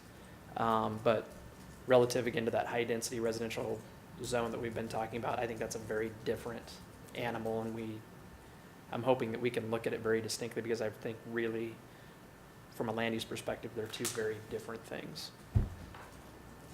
Well, if the zoning was changed for the city, though, to get more units on an acre than 12, then that would affect some of these other areas. And it's certainly, like we're talking about here, it'd be a necessity to get Yeah. 6 units on this property. So, I mean, again, that text amendment process, that could start anytime, if that's something that you'd like to see initiated. In terms of the physical zoning of this property, in all honesty, back to maybe some of the concepts that were talked about with the last application you reviewed, I really think it'd be a mistake if we're looking at R3 zoning just to look at the subject property, particularly given some of the uses that surround it. So I'd probably suggest that we look at a bigger area, not with the idea necessarily that we're looking at changing land uses or seeing them change, but Like how big of an area? That's consistent, you know, with the general plan It that's is. already been established, so. probably not a stretch there, right? And at some point in time, Mr. Casey's gonna have to develop a site plan to show how he'd propose to have whatever it is that he wants to have built. There's gonna have to be some engineering work done. Yeah, but he And- wants to have a little bit of confidence if he spends the money that there's a chance that it would be accepted and go through, so. Everybody's always looking at that, but just like we saw in the last application, you know, people spend money before they know. I mean, that is a requisite. So, Dave, let me ask this question then. In our conversations about high-density residential zones that we've been talking about, one of the important and key elements that we've discussed is, of course, the development standard in terms of the actual architecture. And of course, that's important to me. As you look at the product that's in place there, and, you know, nothing against Mr. Casey by any means, but, you know, what was done back in the 80s is not, I think, what we would like to see from a high-density or even medium-density type product. Is there a way, as we go through this process, you know, because I think my guess, my sense is that everyone's pretty comfortable, thank you, pretty comfortable with the idea of having a duplex on there, but what does it look like, and can that be part of the discussion in terms of making maybe that, I know we've gone away from the density bonus conversation, but is that something that could be tied into it to make it easier to say, okay, yeah, we'll let you go to 13 or 14 in this zone if you meet these particular criteria? well, and maybe that's something we want to talk a little bit about tonight, with the infill overlay. By design, you and the city council have complete discretion, without spelling We're not out. very creative people. I think if we have it spelled out per the code, I say that, you know, jokingly a little bit. Collectively, we're not creative. Yeah, that's right, collectively. What do you do for a living? But, you know, to be able to, it's the whole reason of having those design standards that we've talked about for high-density housing. Say that we're looking for these particular things. We're looking for a garage that's attached or, you know, integrated into the building's architecture. Is that something that we need to be considering? Well, that's, I mean, for example, that is a standard today. Okay. All masonry. That's a standard today. Beyond that, in terms of architectural style, exactly what, hard surface material somebody uses to clad the exterior, roof pitch, different things like that, those are up to, again, your and the city council's discretion and the language that we have in the ordinance with the infill overlay. And this is where, frankly, I don't think it suits us very well in situations like this where sort of the original architectural character of the area was wiped away with previous development. But the idea is that construction sort of matches that historical character of an area so that, at least in theory, things mesh very well. They're not distinct from what, surrounds a particular project. I guess if it's left up to us, it's easy to get arbitrary a little bit. Yeah, and the best example I think of one of the ways that we sort of struggled through how to determine what appropriate architecture is. Most of you, maybe Commissioner Wilkinson's the only one that wasn't on the commission when we talked about the project that's just behind Fresh Market, where you've got fourplexes in a cul-de-sac, vacant lot on the corner. Were you a part of that? No, but I know what you're talking about. Okay. And applicant proposed to build a duplex, I think, on that property. And there it is. And we struggled a little bit to try to figure out, what's the best look to have it fit in. And you've got some buildings surrounding the subject property that are all brick. I think one at least has quite a bit of stucco on it. And I think the commission found a happy medium then, working with the applicant to try to figure out how to best have a building designed to fit in while looking contemporary. And that's really also another big part of the infill overlay, is that the idea is to allow for, like we're talking about here, up to 6 units to the acre, a much higher density than you get with an underlying zone, with the idea that the project that's being built is going to be an asset for the neighborhood. It's going to add value. It's going to raise the quality of the housing stock versus just match what exists, which. I'd like to ask the applicant, yes, they're 1980s buildings, you wouldn't plan on putting another 1980s building in there, you would be willing to come up to the new code, right? Oh, definitely. The new look? I want it to match current, conditions of what you guys expect, but I'd also like it to blend into what, I have to meet it, kind of like Dave said. So like attached, I've got an all brick fourplex right now, so I would not be opposed to an all brick duplex. Or, something that blends in, what I didn't want sourced up. Do this. I just want it to look nice.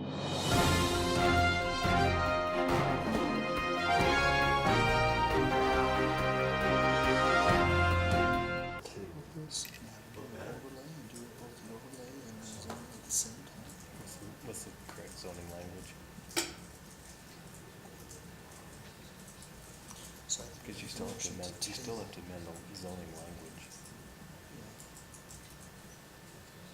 Yeah, I think that's the right way to go. So, question. We don't know if we're right or wrong, Dave, so help us out here. If we table this until we have the opportunity to amend the language of the zoning and do an overlay, and then come back to this, is that a possibility? Versus, because we don't want to approve it with the wrong language. So the applicant's already submitted for a zone change. I think as I would make a motion, I'm not making a motion, I would make a motion that we table it with the recommendation to staff that we come back to the commission with language for the zone change that would make this work. Is that a possibility? Are we thinking right or wrong? That's certainly an option, and frankly, I think this is a very appropriate time to let the applicant weigh in on how, maybe you consider proceeding. Commissioner Wilkinson touched on it a minute ago. I think applicants typically they're trying to find some amount of predictability, as they move forward and spend money and design projects and things like that, which frankly kind of makes me feel like even though recommending that the zoning be changed doesn't necessarily get Mr. Casey to where he wants to be or needs to be in order to develop the property, that would get him an audience with the city council, where we could have this same kind of discussion, and he would at least be able to test the water with them to see how they, at least in concept, feel about the project, with the understanding that before a duplex could be built here, it's gonna have to come back before the planning commission anyway. But it wouldn't go to the city council until that amendment came back to us, though, right? If you recommend that the zoning be either approved or denied, that's going to go to the city council. Not if we table it, though. Exactly. So that's the difference. So if we table it, it stays here. Well, do And you want to then- let him go to the city council to test the water first? To see if they would, We can ask the applicant here in a minute, but I'm just trying to figure out what our options are. So if we table it, then you could, and with the recommendation of the staff to come with a proposed language change, then that language change would then be approved or denied at this level and go to the city council. And then the next month, he can come back with his application to be approved or denied with the new language. Absolutely. Just the way you described it, that could happen. Okay, so it'd be like 3-4 month process by the time a month to change the language and approve or recommend that, goes to city council, put an application in again. Now, he wouldn't have to resubmit an application, we just readdress it, right? Well, it'd be a different application at that point in time. It'd be actually for his project. Mhm. That'd be what you'd see next. Okay. So would we be tabling this one at all then? It's gonna be a whole new project? Well, again, that's for you to decide now. You can table it, but whether you table it or not, if the project moves forward, it's gonna come back before you again, for both a text amendment and for the specific project approval, both of those two things, which could happen concurrently. And- We'll come back to you. And the other option we have is to approve the R3 or deny. It goes to the city council. But just to clarify, if we approve it, and even if the city council approves it, it still does not meet the intent of the structure he wants to build. Correct. zoning. He still can't. He still can't build. So in order for him to build, sorry, I have to spell this out for myself. Maybe you guys get it and I don't. Can they approve it on a contingency? That if no, okay. Can't do that. So in order for him to build, if that's the direction the committee would like to recommend, we would have to amend the zone change and also apply for an overlay. Or submit an overlay, whatever term you want to use. So two things have to take place, the zone verbiage and the overlay. Am I spelling it out so that I understand it? You got it spot on. Yep. Okay. Tracy, you've been really quiet. What are your feelings? So, just looking at this, I just was wondering, you said that he could build a single-family home on that, but I don't see how that's possible either, since the acre already has 12 units on it. No, we're just talking his half acre. I know, but still, 12 units is 12 units on an acre, and it has 12 units. Nope, not quite right.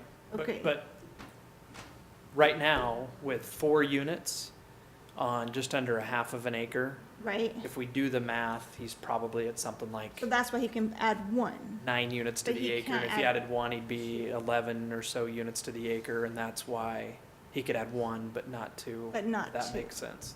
Yeah. So, yeah, we're not looking at the total acre of property that I know. that he doesn't I know. own, so. I mean, how far off is he realistically from allowing Yeah. two? 2,000 square feet. Yeah, it's. How many? It's not- 2,200 square feet.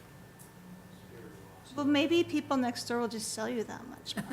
We've been through that. That's a tough one. I think Mr. Casey's exhausted all options that exist, given how our zoning ordinance reads now. 2,200 square feet, what's that, about 4-foot extension in the length of the, Unfortunately, a little bit more than About that. 100. Yeah, it's, 100 and, what is that, 150 feet? In, that's Length? 200 or close to 200 it, times 4? 198, I think. so 4 feet is still only gonna be 8, so I mean, it's a lot more than that, I guess. Maybe about 10. So I have one more question, though. If we change the wording and everything, what other doors are opening up for other people? Is this gonna be a positive thing for the community to make this type of a change in the overlay in R3? Is that, I think we're planning on doing it anyways with the density, aren't we? well, I don't know, that's why I'm asking. Not necessarily. I mean, I think we're looking at a totally separate zone to allow for higher density, not necessarily the R3 zone, so. I would agree, but if we're gonna do those density in other areas, it's not, I mean, we're gonna set up.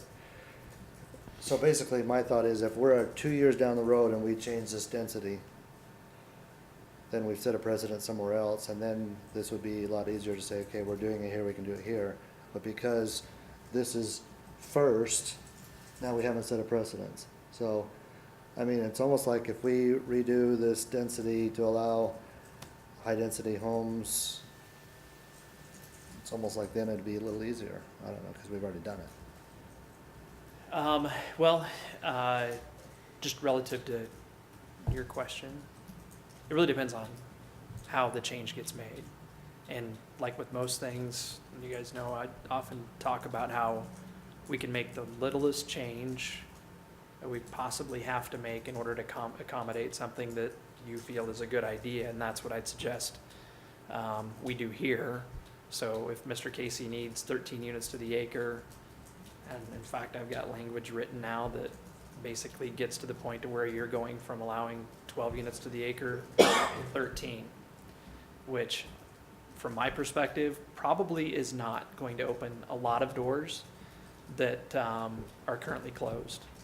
Now, if we're talking about going from 12 to even 14 or 15, you can look at the city and you can look at lots that are of a certain size, and then that, in my opinion, does change things. You're opening a lot of doors, and I think you're probably providing a certain incentive for people maybe to buy single-family homes on properties that are 15,000 square feet or 16,000 square feet, of which there are a lot, and tear those down and build rental units on them, do different things like that, which I would not recommend that you do. But again, going from 12 to... But if they tear them down and build a 2015 state-of-the-art facility, maybe that's a good thing to get rid of the 1980s buildings. In some cases, it probably would be, you're right. But at the same time, the concept of the infill overlay, like it was conceived 10 years ago, really is to promote home ownership and not rentals. I mean, that is the main motivation, given what happened over the course of decades in this older part of the city, where it went from a very distinct ratio of predominantly owner-occupied homes to predominantly renter-occupied homes. And like we've heard tonight, that generally comes with some negatives for neighborhoods that we're trying to reverse. What if the, I'll come to you in just a second. What if you made a comment that says, maybe we can change it just ever so slightly to accommodate what we're trying to accommodate? Could it just, instead of changing it to 13 or 14 or 12 or whatever it is, could it just say that, can we write the language that allows for 10% variance? I mean, if we're looking at 22 extra square feet and somebody has a total, I'm not a mathematician here to figure this all out, but if you're just saying, hey, this isn't, this is zoned, let's say R14 or R12, and we'll allow the current zones to have a variance. You could, but in fact, that would More become dangerous? the norm. The upper limit would be. Everybody would stretch it. Immediately, that would be, in concept, we've tried things like that before, and I think with good intentions, but How about, now Bruce alluded to this a little while ago, and clarify if I'm misspeaking or representing what you said, but is there a way that you could say the zone is this, variances will only be allowed if you are improving? So cosmetically, if you're building a 2015 building, meaning we won't allow you to go back in and build a 1980s style. So you said something about Density bonus is what I called it. density bonus if you're improving the area, if you're improving the look, right? So Which frankly, in theory, is how the program today is set up. In order for somebody to get 12 units to the acre, at least in theory, you have to be wowed. City council has to be wowed to get that maximum density that's allowable. And like Commissioner Fallon just helped illustrate, that's pretty subjective, you know, how you get there. We don't have a chart that says if you do X and Y, you get a certain percentage of bonus density or anything like that.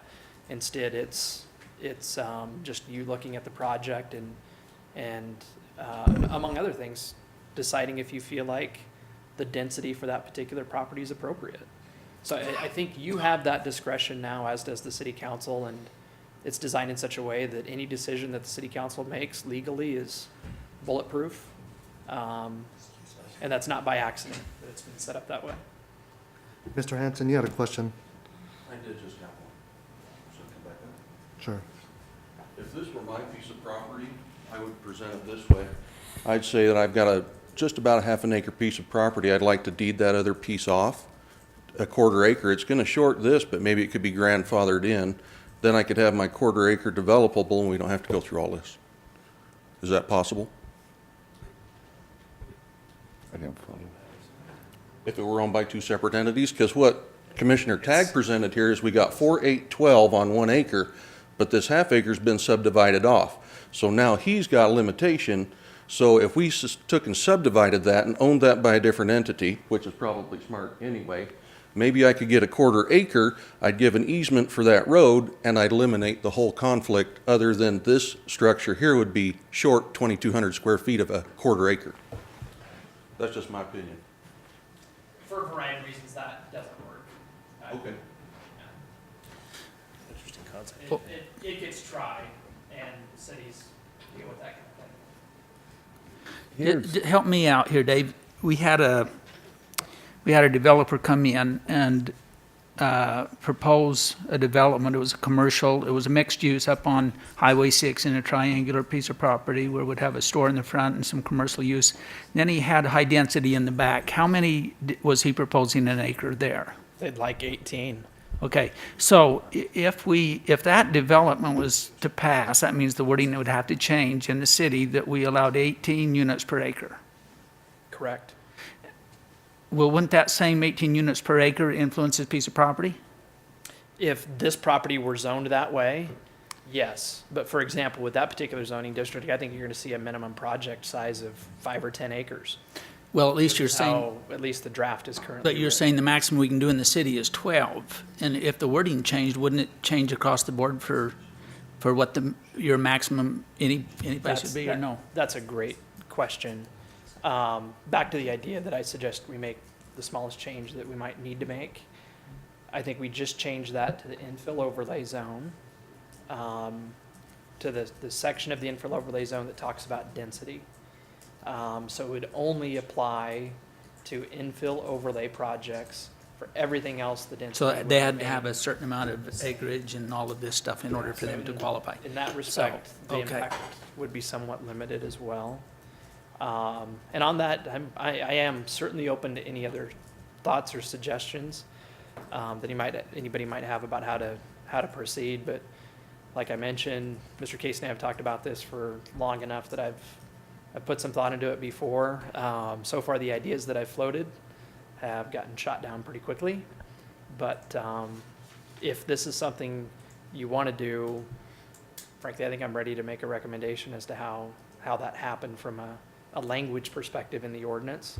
And, you know, that's something that we could have a public hearing on pretty quickly and talk about. Well, I think we'd like to see something built there instead of have that sit for another 10 years, you know? And if it's a duplex, I wouldn't have a problem with it. I agree. I'd like to go ahead and make a motion, if that's all right with you guys. Go ahead, Brad. I just want to make a statement that I think it's a shame if we can't, as this group, be able to identify some things in the city and make exceptions. I think it's a shame. I That agree. we can't figure that out. I don't think everything has to be black and white. When you get a situation like this that would look a lot better with a duplex on it, today's standards that maybe had a couple of garages on top of it, it would be the desired place for those renters there because they got a storage, they got a place to put their cars. You haven't got this weed patch that's been there since the 80s. And these kind of things are all over town. And I think if we can't have that ability to do that as a planning commission for this city, I'm frustrated. Yeah, I I agree. mean, they used to have a board of adjustments years ago, and they did away with that in the state for whatever reason, but we've approved some things similar to this somehow. There's that one on First South down there by the walking trail, by the Spanish Fork Clinic that we put 2 lots on.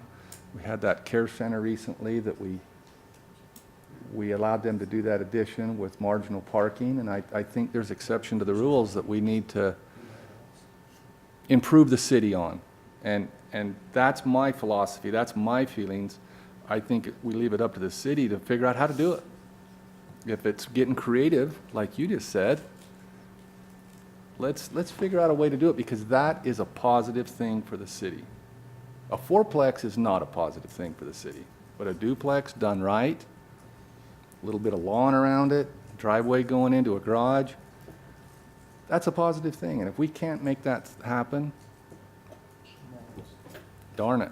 I don't know that I like being in this position, because I like a little more flexibility than that to make adjustments.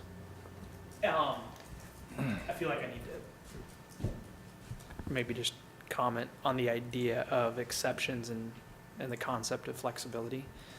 And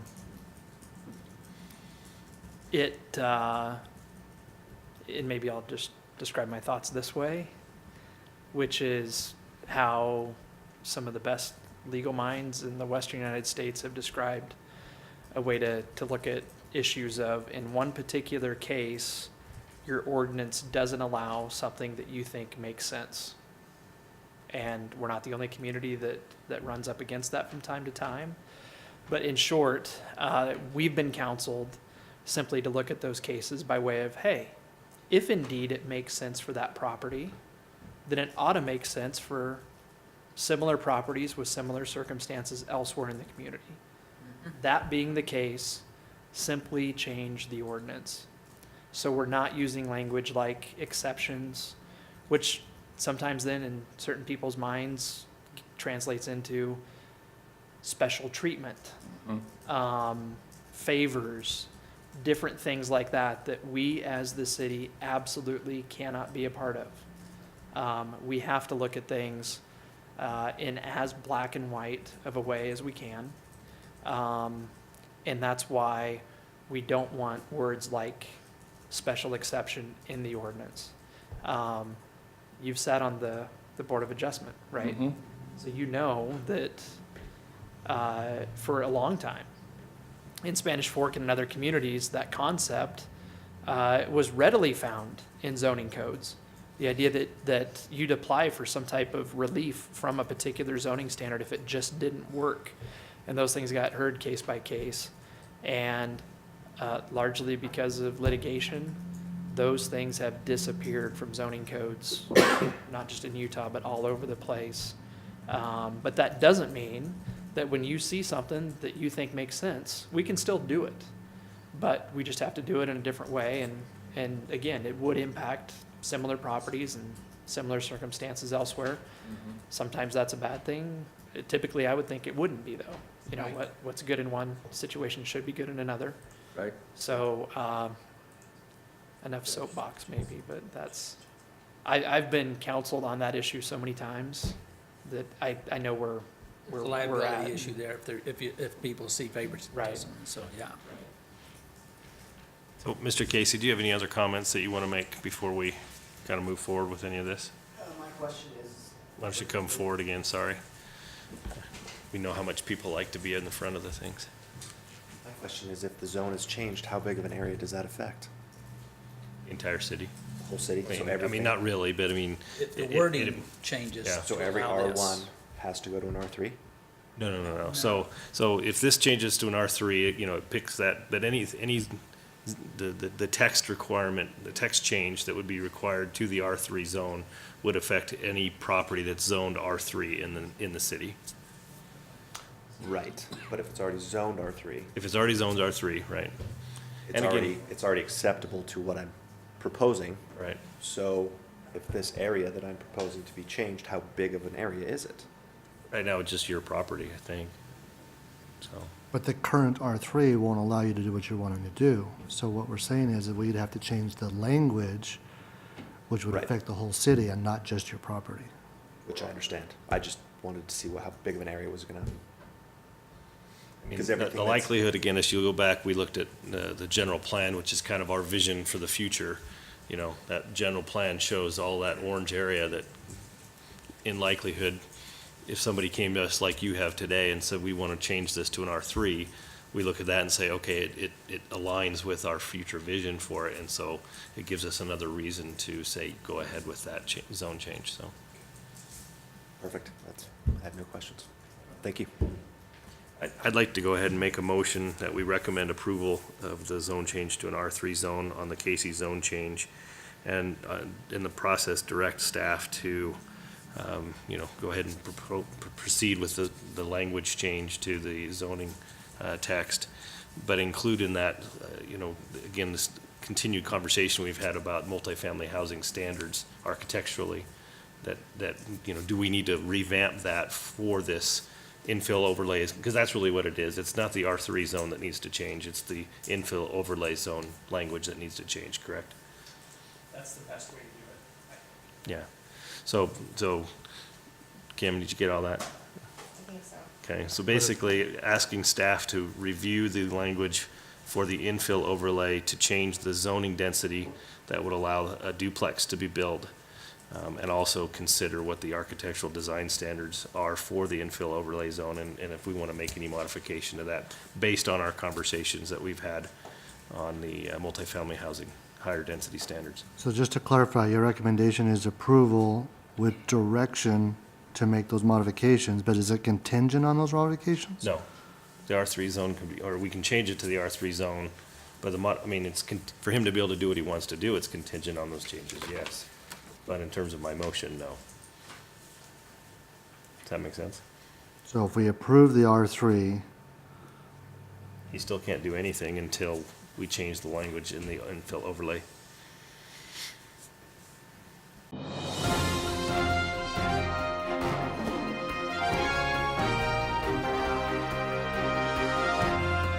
I'm almost thinking that it needs to be, in my own words, contingent, because if we approve it, there's nothing that says that there's nothing that says they're gonna change it, and if they're not gonna change it, there's no reason to approve it. I see what you're saying. So basically, you're saying we would only change the zoning if If they made the changes. the text amendment change got Correct, because if made. you, And it makes sense. if you make a Is that- recommendation to change, Then why and don't then you they just don't table it? change it, it's not No need to necessary, change it there's to no the necessary to make the change. Why don't we table it, then it won't go to the city council, it'll just be held up. We'll go ahead and work on the text change. If we vote on it, But I guess the then question it's comes gonna down go to, to the city council. would he like it to go to city council, find out if they want to do it or not? So I mean, by approving it, it's saying to the city council, we think this is what should happen there. By letting it go to city council gives him feedback immediately that, we think that's a good idea too. Then we all can be pretty confident that the wording will be approved when it finally, he has a month more, or 2 weeks, or whatever They get more it before the advance city council. notice. Yeah, that's kind of where I'm at too. What's that? Get it before the city council. They're gonna be the ones making the final decision on anyway. They'll have our But notes. they're gonna and make a all. decision based on the current language, which is not beneficial to the, I think with the way Commissioner Fallon worded his motion, though, they'll understand That that we you want- understand that this wouldn't be the final step, and we can certainly articulate that. Can we say in the motion that if the language for the infill overlay doesn't change, that the zoning would then revert back to, can't do that?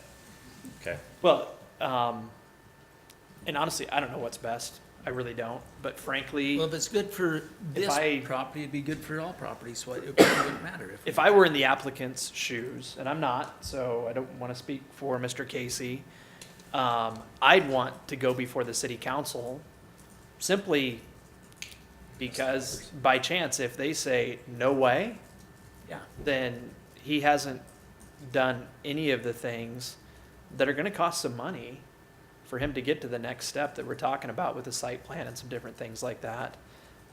Even if it's, you know, again, like I think it's been articulated very well with the understanding that, you know, this is one step of a few that need to be taken.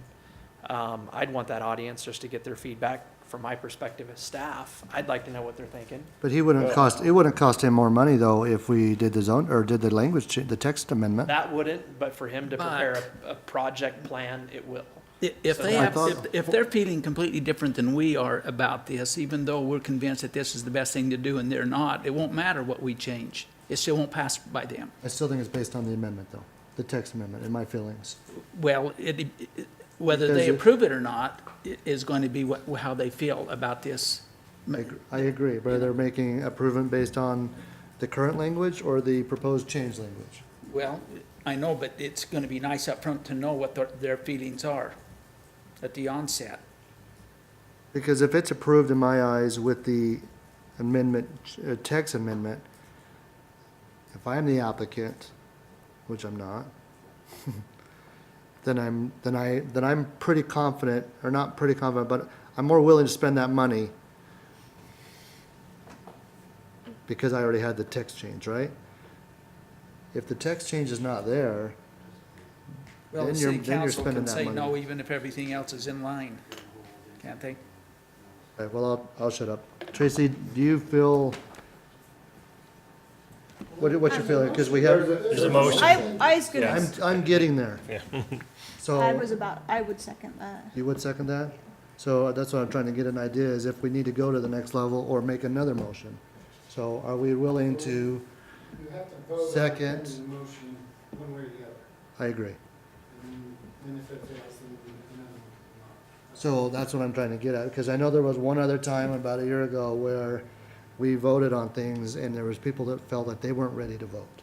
So before we second it, I want to make sure, are we ready to Yeah. make, okay?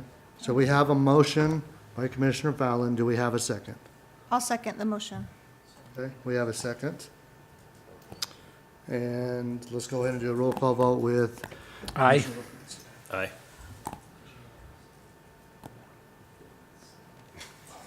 I am so hung up on that, on the wording. So, I'll say aye. Aye. Aye. Okay, so, Done him a favor or not? Mr. Casey, it will go to city council from here, and we'll see what they say, with the recommendation to make some amendments. Okay? Dave, can I ask one question as a follow-up? So the zone change occurs, well, let me back up. In the current zone, nothing can happen with that piece of property, correct? Yeah, they can do a single family. You could apply for infill overlay project and Okay. build a single-family home. Okay, so regardless of what we decide to do here, well, no, you can do an infill overlay with an R16? Correct. Okay, all But you right. can only do single-family homes. Because of the square In footage that of the zone. property. So in order to do the duplex, we have to change the zone no matter what. R3. So that's already the step. So that's another part. And by approving it, we're saying to the You city can do a council, single-family we home. want a duplex there. I think that, and I think we that's- said that to them. By all of us message approving that, they just got, we're gonna tell the city council, we want a duplex there. It's gonna look good, we want that to happen. But we also realize it can't happen yet because the wording's not right. So I mean, you know, obviously, the item that's on the agenda is a zone change. They're intelligent enough, they'll understand the bigger issue, and I think they'll talk about it in that context, and if they don't like it, they'll, I think, let us know. If they do, likewise. I mean, the applicant's right to do a single-family home hasn't changed Right. either, with Right. either zone. And it doesn't matter whether it's him or me or Brad or anybody, so. And they could do the same thing they did. They could say, yes, we agree, and then provide direction to do those text amendments as well. Right. Well, they are the deciding body on the issue, so yeah, they could, exactly. They could say that they agree, but they would maybe they will change it and then instruct staff, and then we will go that route. Does the council get a spirit of our conversation, or do they only see our vote? Oh, they're all watching tonight. Yeah, I'm sure they are. Intently. I usually have a few phone calls on Thursday morning. And Kim, I think, does a good job of getting at least the big picture Okay. in the minutes like you guys see. Okay. They always have that. In all honesty, No I have pressure, some Kim. council members that usually pay more Strongly attention said. than others. Okay. Some of them ask a lot of questions about the planning commission discussion and things like that, so absolutely, Okay. they pay attention. Great. And that's why I wanted to clarify. I was gonna say, Tracy, are you ready to make a vote? That's Because great. I think it was Brad that, I don't remember what it was. We were voting on something. You said, I wasn't quite ready to make the vote. I wanted further discussion, because just because sometimes one person makes a motion doesn't mean everybody else is ready to make a motion on that. So, good. All right, so let's go ahead and close that. Let's go to the next item on the agenda, which is the text amendment for the Title 15. This is a public hearing as well. I will be excusing myself during this discussion, but we'll go ahead and get started on that Title 15. I'm going to be quick on the first part because we've talked about storage units a couple of different times, and the last time you met, we talked about this language, almost as its exact form, in a lot of detail, so I'm only going to talk, when it comes to storage units, about the change that we've made. The red lines. You want the language update or the? Let's go zoning instead of general plan, but yeah, this is helpful to have. We talked about the geographic limitation that we'd have on storage units in the I-1 zone, and we've added to that such that any property within 250 feet of I-15 is also excluded. That's both sides of I-15, all the way along the corridor throughout the city. So, which I think is what you told me to do. So I hope that that's on the right track. Now, also, with the draft that we presented back in November, the limitation by way of requiring storage units to be a certain distance from Main Street. Chairman, thank you, by the way. Happy birthday. Thank you. Have a good night. Happy birthday. We had 400 feet as the minimum distance from Main Street that a project needed to maintain in order to be eligible for storage units. And the owner of a project that's south of us down on South Main Street, in this area here, that's been zoned industrial for a really, really long time. He owns storage units here and would like to build storage units here, which I think, in the spirit of what we've been talking about, only makes sense. But there's only about 250 feet from that property in Main Street. So instead of 400 feet, we've modified it to 250, and looking even on the north end of the city, 250 is about a city block and a quarter, which frankly, I think, and 250 feet is probably probably sufficient depth to allow for some type of other development between a storage unit project and Main Street, professional office, retail, whatever the case might be. So those are the two changes that we've made since we presented that back in November. Now, the other change that has come about since your meeting in November, accessory apartments. And honestly, I'm kind of anxious to find out how you're going to react to this. You might like it, you might hate it. But you know that when somebody applies for an accessory apartment, if they meet the standards that exist, it gets approved, even though now it's a conditional use. So what we end up doing, like you've seen in recent months, is we have a public hearing, and we invite neighbors to that public hearing to talk about the accessory apartment.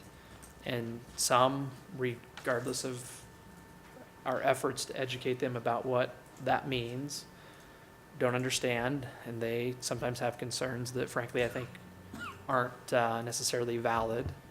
And in short, it seems like we ring alarm bells that maybe aren't necessary. So in But short. that has been a little frustrating to have people come, and in reality, they don't realize that whatever, No matter what they say, it doesn't. yeah, that, I don't know that there's a legitimate argument that any of them could give that would make it so the accessory apartment could go in as long as they were meeting all of the criteria.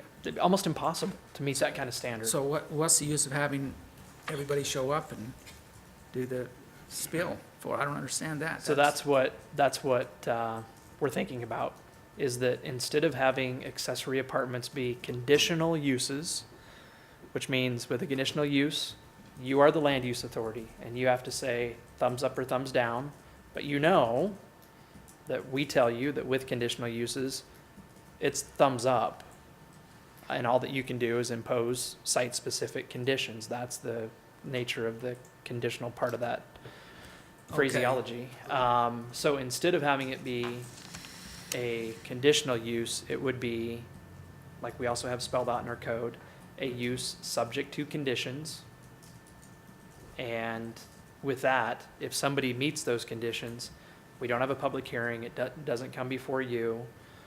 They simply apply for a building permit, and if those conditions are met, we issue the building permit. If the conditions aren't met, we don't. It's that simple. So what it does is it takes one more potential decision off your plate, which is why I'm a little bit curious to see how you'd react. Some commissions really like to see as much as they can and be involved in as much as they can be. But at the same time, this seems like, in my view, the most practical way to deal with accessory apartments. I don't think we're going to see any change in terms of how many get approved or anything like that. It's just a matter of having a procedure that's more in line with the need for oversight. So those are two different issues that are proposed to be addressed with the same ordinance. If you are comfortable with one and not the other, tell us and we'll separate them out. So tonight you could act to recommend that both be approved, one be approved and one denied, both denied, or you can continue them. You have all of those options at your disposal. And I think that's it for me. Any questions from? Yeah, for the accessory apartment, then, what you're indicating is we wouldn't have a public hearing on that. No longer would there be any public process that somebody would go through. They simply, if they had, for example. If they meet all the conditions. The only response I have there is it seemed like we were able to set some conditions based on the concerns of neighbors. And so what we did was we said, okay, we're not going to open this up so 20 people can move in here, but we will allow so many adults and so many children to occupy this accessory apartment, which would cut down on the fear of lots of cars and lots of teenagers and, things that they were concerned about. So at least it gave us an opportunity to put a little bit of a damper on what was allowable and put some conditions there that help satisfy a little bit people in the neighborhood. That's the only response I have on that. That's right. So potentially that's the downside of making it a use simply subject to conditions. But, for example, if you felt like there was a certain maybe occupancy, number of occupants that's appropriate for accessory apartments, regardless of, any site-specific factors, we could list that as one of those conditions that needed to be met and followed as one of the requirements to have an accessory apartment. Now, on the issue that you raised, the city manager asked me to go back and look at approvals for accessory apartments that we've made in the last 10 years, which is the time I've spent here. And honestly, we've really only done a handful. See what conditions were placed on them. And it hasn't been uncommon for us to have some type of condition relative to how many people can live in an accessory apartment. But at the same time, we've approved several where we didn't have that condition in place. And in all honesty, that would be enforced by complaint anyway. And should somebody have an issue with the number of occupants, there's some other zoning tools that we could use to deal with that. So I'm not trying to lobby it one way or another, but we didn't necessarily think that was a real big reason to continue with the conditional use and public hearing. So, I mean, no public notice would be made at all then, None. right? Exactly, yeah. Okay, Any other questions? I can live with that still. I'm just gonna throw out there the same, I mean, I've been on the commission now for not too long, but I don't remember how Getting there. long now. Been a while. 2 years almost. But in the 2 years, there's only been 2 accessory apartments that we've approved, and both happened within a month of each other. So when they do happen, seems like they happen a lot at one moment. But the interesting thing is that even though they were in a month of each other, there was 2 completely different groups of people here to talk about them. Right. One group was very against it. It made no difference that they were against it. It met the requirements, so it was going in. But we did put some restrictions on the use because we had that ability and the number of people that could live there. The next applicant came in and nobody really had any complaints about it. We just made sure that they realized they had to have 2 electric meters, and we made sure they knew about that, and that was it. It was good to go. That one for sure probably didn't need our approval, but the other one kind of did. And so I think that, I don't know, I think that it's a good process for public notice and for people to have an opportunity to share their thoughts. I just think probably the planning commission needs to be more straightforward at the start of it. Everybody needs to realize this is going to be approved. Yeah. What yeah. we can do is listen to your thoughts and take in consideration what conditions should impact the apartment. But I think it's a good process for the citizens.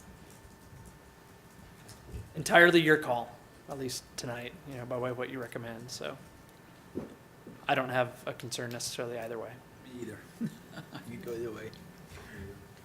This is a, public hearing. yeah, thank you. For This- tonight, at least. Yeah, this is a public hearing, so we'll go ahead and open up the public hearing, and if anybody in the audience would like to make comments regarding either one of these text amendment changes, please come forward, state your name, and tell us what your thoughts are.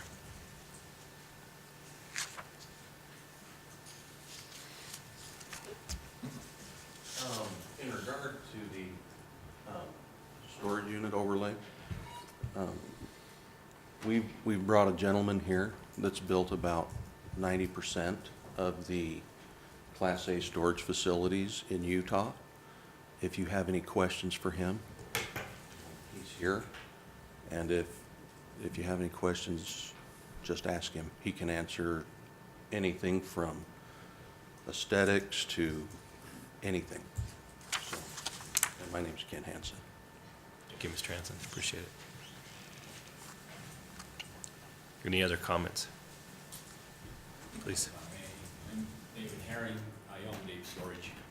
And I bought the property in 1991. At that time, it was zoned, I could do anything. So, but we bought it with the intent to do storage, to do a storage facility. So during the years, we built 1 or 2 buildings every year or so. And being called to positions in the predominant religion in the area, I kind of quit building on this last acre or so to focus on the calling that I was called to, if you will. And now that I'm released, I want to finish building on that property if I can. More time on your hands, huh? I got time, and I'm antsy right now, so more time than I'm used to. So it just, for me, it makes logical sense to finish the project that I started. And I was quite surprised, quite honestly. I submitted applications for a building permit and hired engineers and did site plan engineering and met with the city engineers and paid all the fees and got right up to where I thought I was going to get approved. And I was told, hey, your zone's been changed. You're no longer automatically approved, as it were. So anyway, I appreciate you city commissioners and city officials. Dave's been an awesome fellow to work with. I just, before you close it to the public, I want to state my feelings that I think it's just a logical move to allow me to finish. Okay, Thank you. Thank you. so do we. At least I do. Any other comments from the public? Seeing So what none, has to happen to make it so he can finish? that was the change in the depth. Oh, the 250 feet. 250 So feet. that was the only thing? Yep. Okay. So I'll Can go ahead we, and, hold on. Can we I'll- close it? yeah, I was And then gonna- I'd like to hear the thoughts about the different storage units. Okay, so I'll go ahead and close the public hearing, and then Commissioner Tag. I would like you to come up and just explain a little bit about the different quality, is that what it is? Grade of a storage unit, just to educate us a little bit? I'd love to. My name's Ken Menlove with Menlove Construction. I'm a professional engineer by trade and a general contractor. And we've been building storage units since about 1980. So we've probably built, I don't know, in the Mountain West, probably about 230 projects in the last. We do lots of commercial construction and engineering, not just storage units. But storage units in Utah have evolved over the years, but almost all the storage units that we've built in Utah are, I guess you could call Class A storage. We don't really call them Class A, but if you define them in the office sense, Utah is very particular when it comes to storage units. If you build them in an industrial zone, like in Salt Lake City or Ogden or other cities, you could build like a pre-engineered metal building that could have just a metal skin on it and not have any architectural taste, really. But in most cities in Utah, most of the projects we build are block, decorative architectural block with other features and character added to them, and either they're fortress style or something like that, to that nature. But they're very, storage units are they're low impact as far as their nature, low traffic impact. Typically a large facility, of 500 units would have the same traffic impact of maybe 5 homes. So they're good neighbors, low lighting impact, very little, no traffic or no lighting pollution, really. And most of the facilities we do now, almost all the facilities we do now, we use LED lighting, so very low wattage, low light impact that way. Very secure, lots of cameras, automatic gate systems with good security systems. So the facilities we're building, that we've built this year, we've done about 7 this year, all in residential communities. Some are around very high-end homes, very expensive homes right next door, and the neighbors are pretty excited because of all the commercial uses. They have probably the lowest impact of any commercial use. So, but architecturally, yeah, they're very, very, very appealing as far as the storage units go. A lot of the other states, even California, you go to California in some of these places, and you'll see even metal storage unit buildings right there in Beverly Hills. So even in other states, the storage unit standards are pretty low on how they look. Utah has a pretty high standard. So when people come here, they're like, when other storage unit developers come to Utah, they're like, man, Utah's really raised the bar. So it's pretty crazy when it comes to facilities. So I don't know if you have any other questions. Questions? Are you doing Ed Ballard's storage Yeah. units? Yeah, we're building one for Ed right now in Springville. Okay. Right off the freeway on the Yeah. east side there. Yep. And that's what we call a fortress style, where Yeah. the back of the storage unit building serves also as the boundary or the fence. Yeah. So we're kind of building right on the property line there, which works there. Some projects it doesn't work that way. If we're allowed to build on property line, that's beneficial because we can use the back of the building. It's also serves as a firewall, and it uses the property owner's space or his property very efficiently. So That's a 300 unit? Ed's is probably he has about 500 units. Okay. I'd guess. He has about 65,000 square feet of storage, climate control as well, and then he has an office only there. Some people are still doing offices combined with caretaker. Some are just doing offices, just to kind of the owner preference, owner's choice. So, Great, thank you. all right, thank you very much. Why don't we take these one at a time, just so we can make sure we're clear? Anything with the self-storage overlay zone, you guys talked about it last month, I wasn't here for that, so.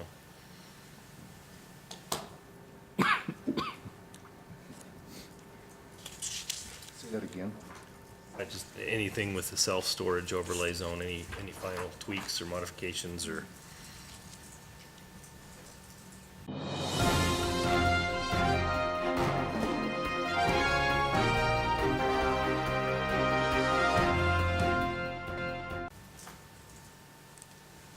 Okay. Brad, do you have any thoughts? I guess one thing I'd like to ask, Ken, was it? Yeah. So we've added some verbiage that actually keeps them off of I-15 in this. Keeps them off of I-15? Yeah, And what, 1,000 feet. 250? 1,000 feet? 250 feet of Main Street. There's 27 on the north. Off On the that bridge, bridge. Okay, so just off the bridge 250 there, feet yeah. from Main Street or in Interstate 15. Along This, the this, corridor. this project you're doing with Ballard, would that wouldn't be accepted with this new, I don't know, it's got a frontage. It has a frontage road, yeah. The frontage road right-of-way width is about 65 feet, and then his setback's about 25 feet. So, I mean, it depends on if you're just talking to his property line. I don't know if, It's only 65 feet from the UDOT right-of-way, from the actual I-15 fence, which is this, the... this might not be a good question for you, because That's you're in all the right. business of doing this. No, I'll be honest with you. And, Yeah. and It I doesn't think our matter. spirit of this is we got a nice interstate corridor there that I don't know that we want all these storage sheds. And that was part of the reason to isolate that. and- No, I mean, it's a good point. We ran into this problem in North Salt Lake where they didn't want a storage facility up there on I-15. And they kind of limited him to where he could only use the back of his property, but it's still right on I-15.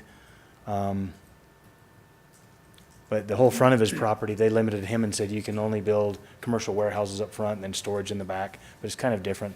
But he still hasn't been able to develop the front because no one's interested in buying the property or building buildings there. So Yeah, okay. it's kind of hard to, I mean, having frontage right on I-15 is valuable to storage unit owners because it's good advertising, just like it would be for any business. Yeah. Mhm. So, most businesses that are right on I-15 they're either going to be manufacturing, warehousing, a lot of them are warehousing anyway, and storage units, a lot of these storage units that are architecturally pleasing, to me, they look just as nice or nicer, like Ed's. Ed's storage units that we're building now look nicer than the buildings that he built for himself to the north. buildings, yeah. They're lower, architecturally, I think they're as nice or nicer. So from an architectural standpoint, I think they're great. I don't think, Kind of curious what Yeah. your thoughts were when yeah. kind of went against what Ed's doing right now. But- I mean, the only thing I would say, like on the property they're looking at, is I think you have a 50-foot front yard setback on that property, or is that zone. But if they wanted to do if you wanted to have, some cities don't want to be able to see storage unit doors when you're driving down a road. So like on Ed's property, Springville doesn't care, but when you're driving down the road, they like to see the entire thing kind of boxed in. Other cities, and owners don't usually care either way, but other cities want it to be more open, and they would just want to see, not chain link fencing, but wrought iron fencing maybe on the front. So on the property that they're looking at, the decorative wrought iron fencing would look good along the front. And that works out good for them because it would be like a 50-foot setback, I believe. So every ordinance, you just have to try to kind of make it work, but Okay, thank you. thank you. Change your thoughts, Brad? No, I just wanted to get a different perspective. Does this, wording and stuff, I mean, do we have the ability to influence the architecture of it, or is that not really that important? Go ahead. Talked a lot tonight about the infill overlay. Right. And this would function similarly from just a legal zoning perspective, in that ultimately the city council, and you'd make a recommendation to them, has complete discretion as to whether to approve the overlay or not. And the idea is that somebody has to meet whatever the expectation might be for architecture, understanding that every site's different, conditions are different. So there will be some subjectivity relative to what might be expected from one site to another, but yes, there at least is the expectation that a certain standard in terms of materials and quality would be met on each project. So that's item 7 under findings, right? That the city council determines the site plan adequately describes screening and other improvements that make the development an attractive addition. That's kind of the subjective component, right? Yeah, so without spelling out exactly what it would take to meet that requirement. So when the applicant applies to the city for a project, they have to apply for this this overlay zone, which goes to the city council and includes, how is that spelled out to an engineer or contractor or applicant in terms of that process? Is that spelled out someplace else in Title 15, the approval process for an overlay?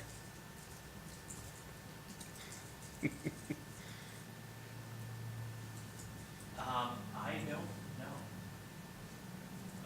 It's a specific zoning district. I mean, So it would because be- I mean, it would most be a most zone- applicants. It's a zone change. Okay. Really is what it is. But does So the zone that's- change, I mean, like tonight's zone change where we changed it to R3 didn't require a site plan, architectural drawings, you know, elevations, whatever. Right, But this would need to have that, I would believe. right. And of course, any zone change might necessitate it. And you know that it's pretty rare for us to present a zoning proposal without the site plan or concept plan. But it's not mandatory though. It's not mandatory. I mean, I'm, Unless you you know, say if I'm the, it's mandatory. if I'm the developer, I'm not gonna wanna go pay an architect or somebody to draw up my site plan for a zone change if it's not required. But the counsel that we would give somebody in that case is, the choice is yours, but unless you do that, there's no way the city council's gonna change the zoning sight unseen, so to speak, you know, without understanding, you know, maybe a pretty good. Seems like you could be called as arbitrary in that judgment though, don't you think? That Maybe. is, in fact, I think the beauty of the zoning side of it, with that being a legislative action versus administrative.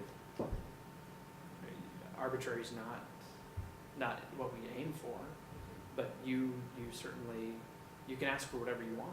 I mean, really, the city's under no obligation to approve it.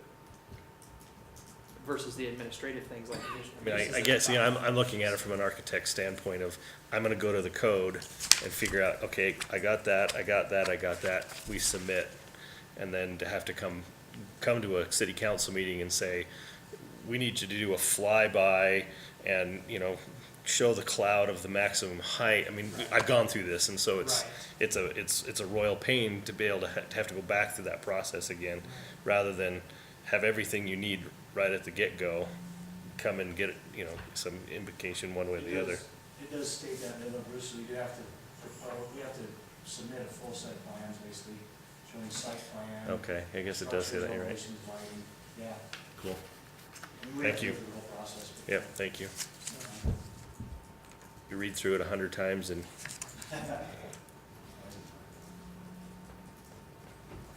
okay, any other comments on the site, on the self-storage? Okay. Accessory apartment change. Brad, you're good either way. I'm good either way. Tracy, I kind of feel like you in some ways. I think there's times that it's valuable to have that opportunity, but like you said, and maybe, I don't know, can that be stated in the public notice? I mean, that's where people know that this can't, you know, this will be approved, but the commission seeks your feedback. I don't know. We can word it that way, and like Tracy said, and I appreciate the way she put it, you probably don't remember, but I typically, when we start to talk about conditional uses, almost always I know. give that disclaimer on the front end. Of course, at that point in time, people have already interrupted their evening, they've come, you know, is what it is. Get home an hour earlier. I just don't think it's a bad thing for people to be involved in. I think that's a very valid perspective. I really do. It's, if they care, they should be able to say what they want to say. It's not hurting us. In 2 years, we've heard 2 of them. It's not like your meetings typically are overrun with public comment also, right? Well, you know, we don't get to hear a lot from the public. Tracy, I And think so- I've been here longer than you, and I've only heard one more that I can think of. Yeah. So there's just not that much request for accessory apartments, is that what you're saying? People just don't go through the right process.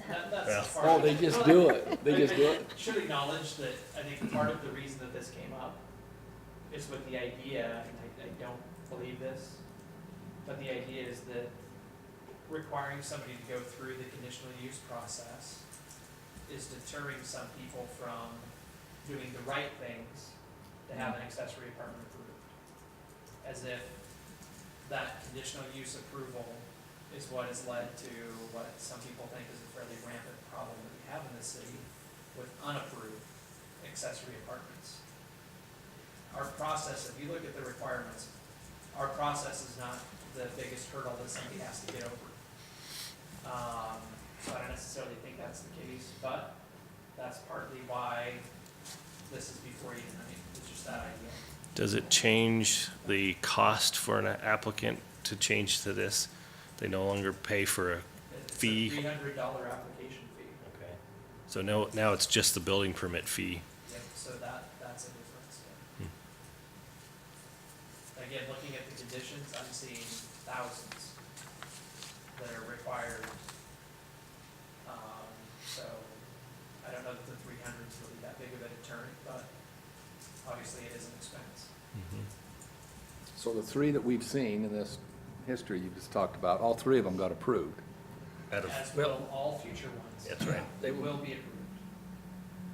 And I, If this and I goes guess, through. Well, no, Well, it's- they will they be all go through approved anyway. under any circumstance, which is. I just don't think that $300 compared to having to get separate electrical meters and different garage fact, spaces and all that, I think what's listed here is a lot bigger deterrent than $300. Yeah. People aren't gonna go through the process because they're not gonna do this, not because they have to come in and have Or that because they don't meeting. have 10,000 square feet. how much does it cost to add a meter? They don't have parking, I think. It's terrible. Does it go to DRC at all? I mean, Yeah, it would, everything that, it would still, I mean, if we made this change, would it still go to DRC? it would not. It would no. not. So the discussion I've had with their building official is, if this gets approved, you're the guy. So it's just a building permit, you need to check. I mean, it goes through your office through the building permit, doesn't it? Well, yes. It does, yeah. But it's our building official that would check. Okay. So planning doesn't get a stab at it during the building permit? I mean, it seems like every other city I work in, planning is one of the boxes that gets checked off on to make sure that, especially on a previously, project plan approval in Provo City gets approved through the engineering and all that, and it's kind of a double check to make sure that as we developed our construction documents, that it's not, that we haven't changed it from what was already approved, Yeah. kind of a thing. In just about every way, this is not necessarily a good thing, but we have eliminated that redundancy. Whether it's checking setbacks or any one of a number of other things that a lot of times building officials do, as well as somebody in the planning office, and it's simply a function of our staff. That's it. So John, does he have to review setbacks and all that then? John does it even in some cases, I know our engineering guys do. Okay. Yeah, they're the ones that, Through a building permit process? yep. Okay. So let me just understand, Dave, you said that from the city's perspective, they feel like more people would be in compliance if they didn't have to go through the public hearing process. That is certainly part of the theory behind this. I don't think that's necessarily the only reason that this is proposed now. I think just as big of a part of it is the idea that, like I said, it's gonna get approved anyway, so is it really beneficial? Two different ways to look at it, without a doubt. Is it beneficial to go through a public notice process and invite people out, just to be told, we'll take your comments, but it's gotta get approved anyway. You might remember, for example, we used to have public hearings on preliminary plats. You still see preliminary plats before they get approved, but we stopped having public hearings on them at least a few years ago. And it was the same philosophy. Why invite people to come to give you comments on something that if the standard's met, it's gotta get approved. And a lot of times those, from a neighborhood perspective, those were a lot more contentious than our accessory apartment issues have been, so there may be more reason to change that, but it's the same idea.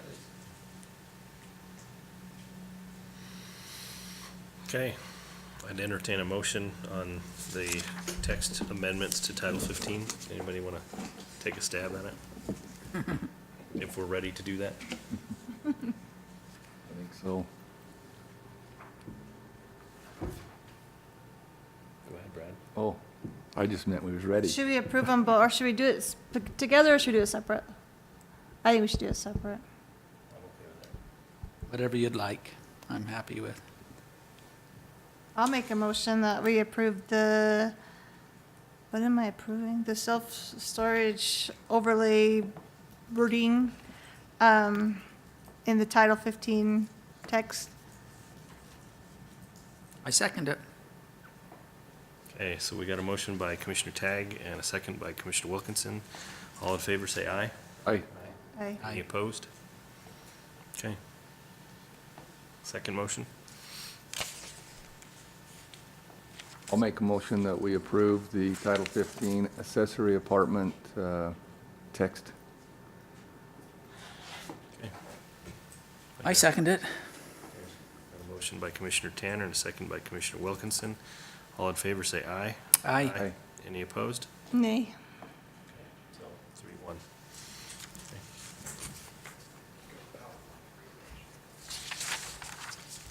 That basically concludes our meeting tonight. We appreciate those that came and hope it was good for you.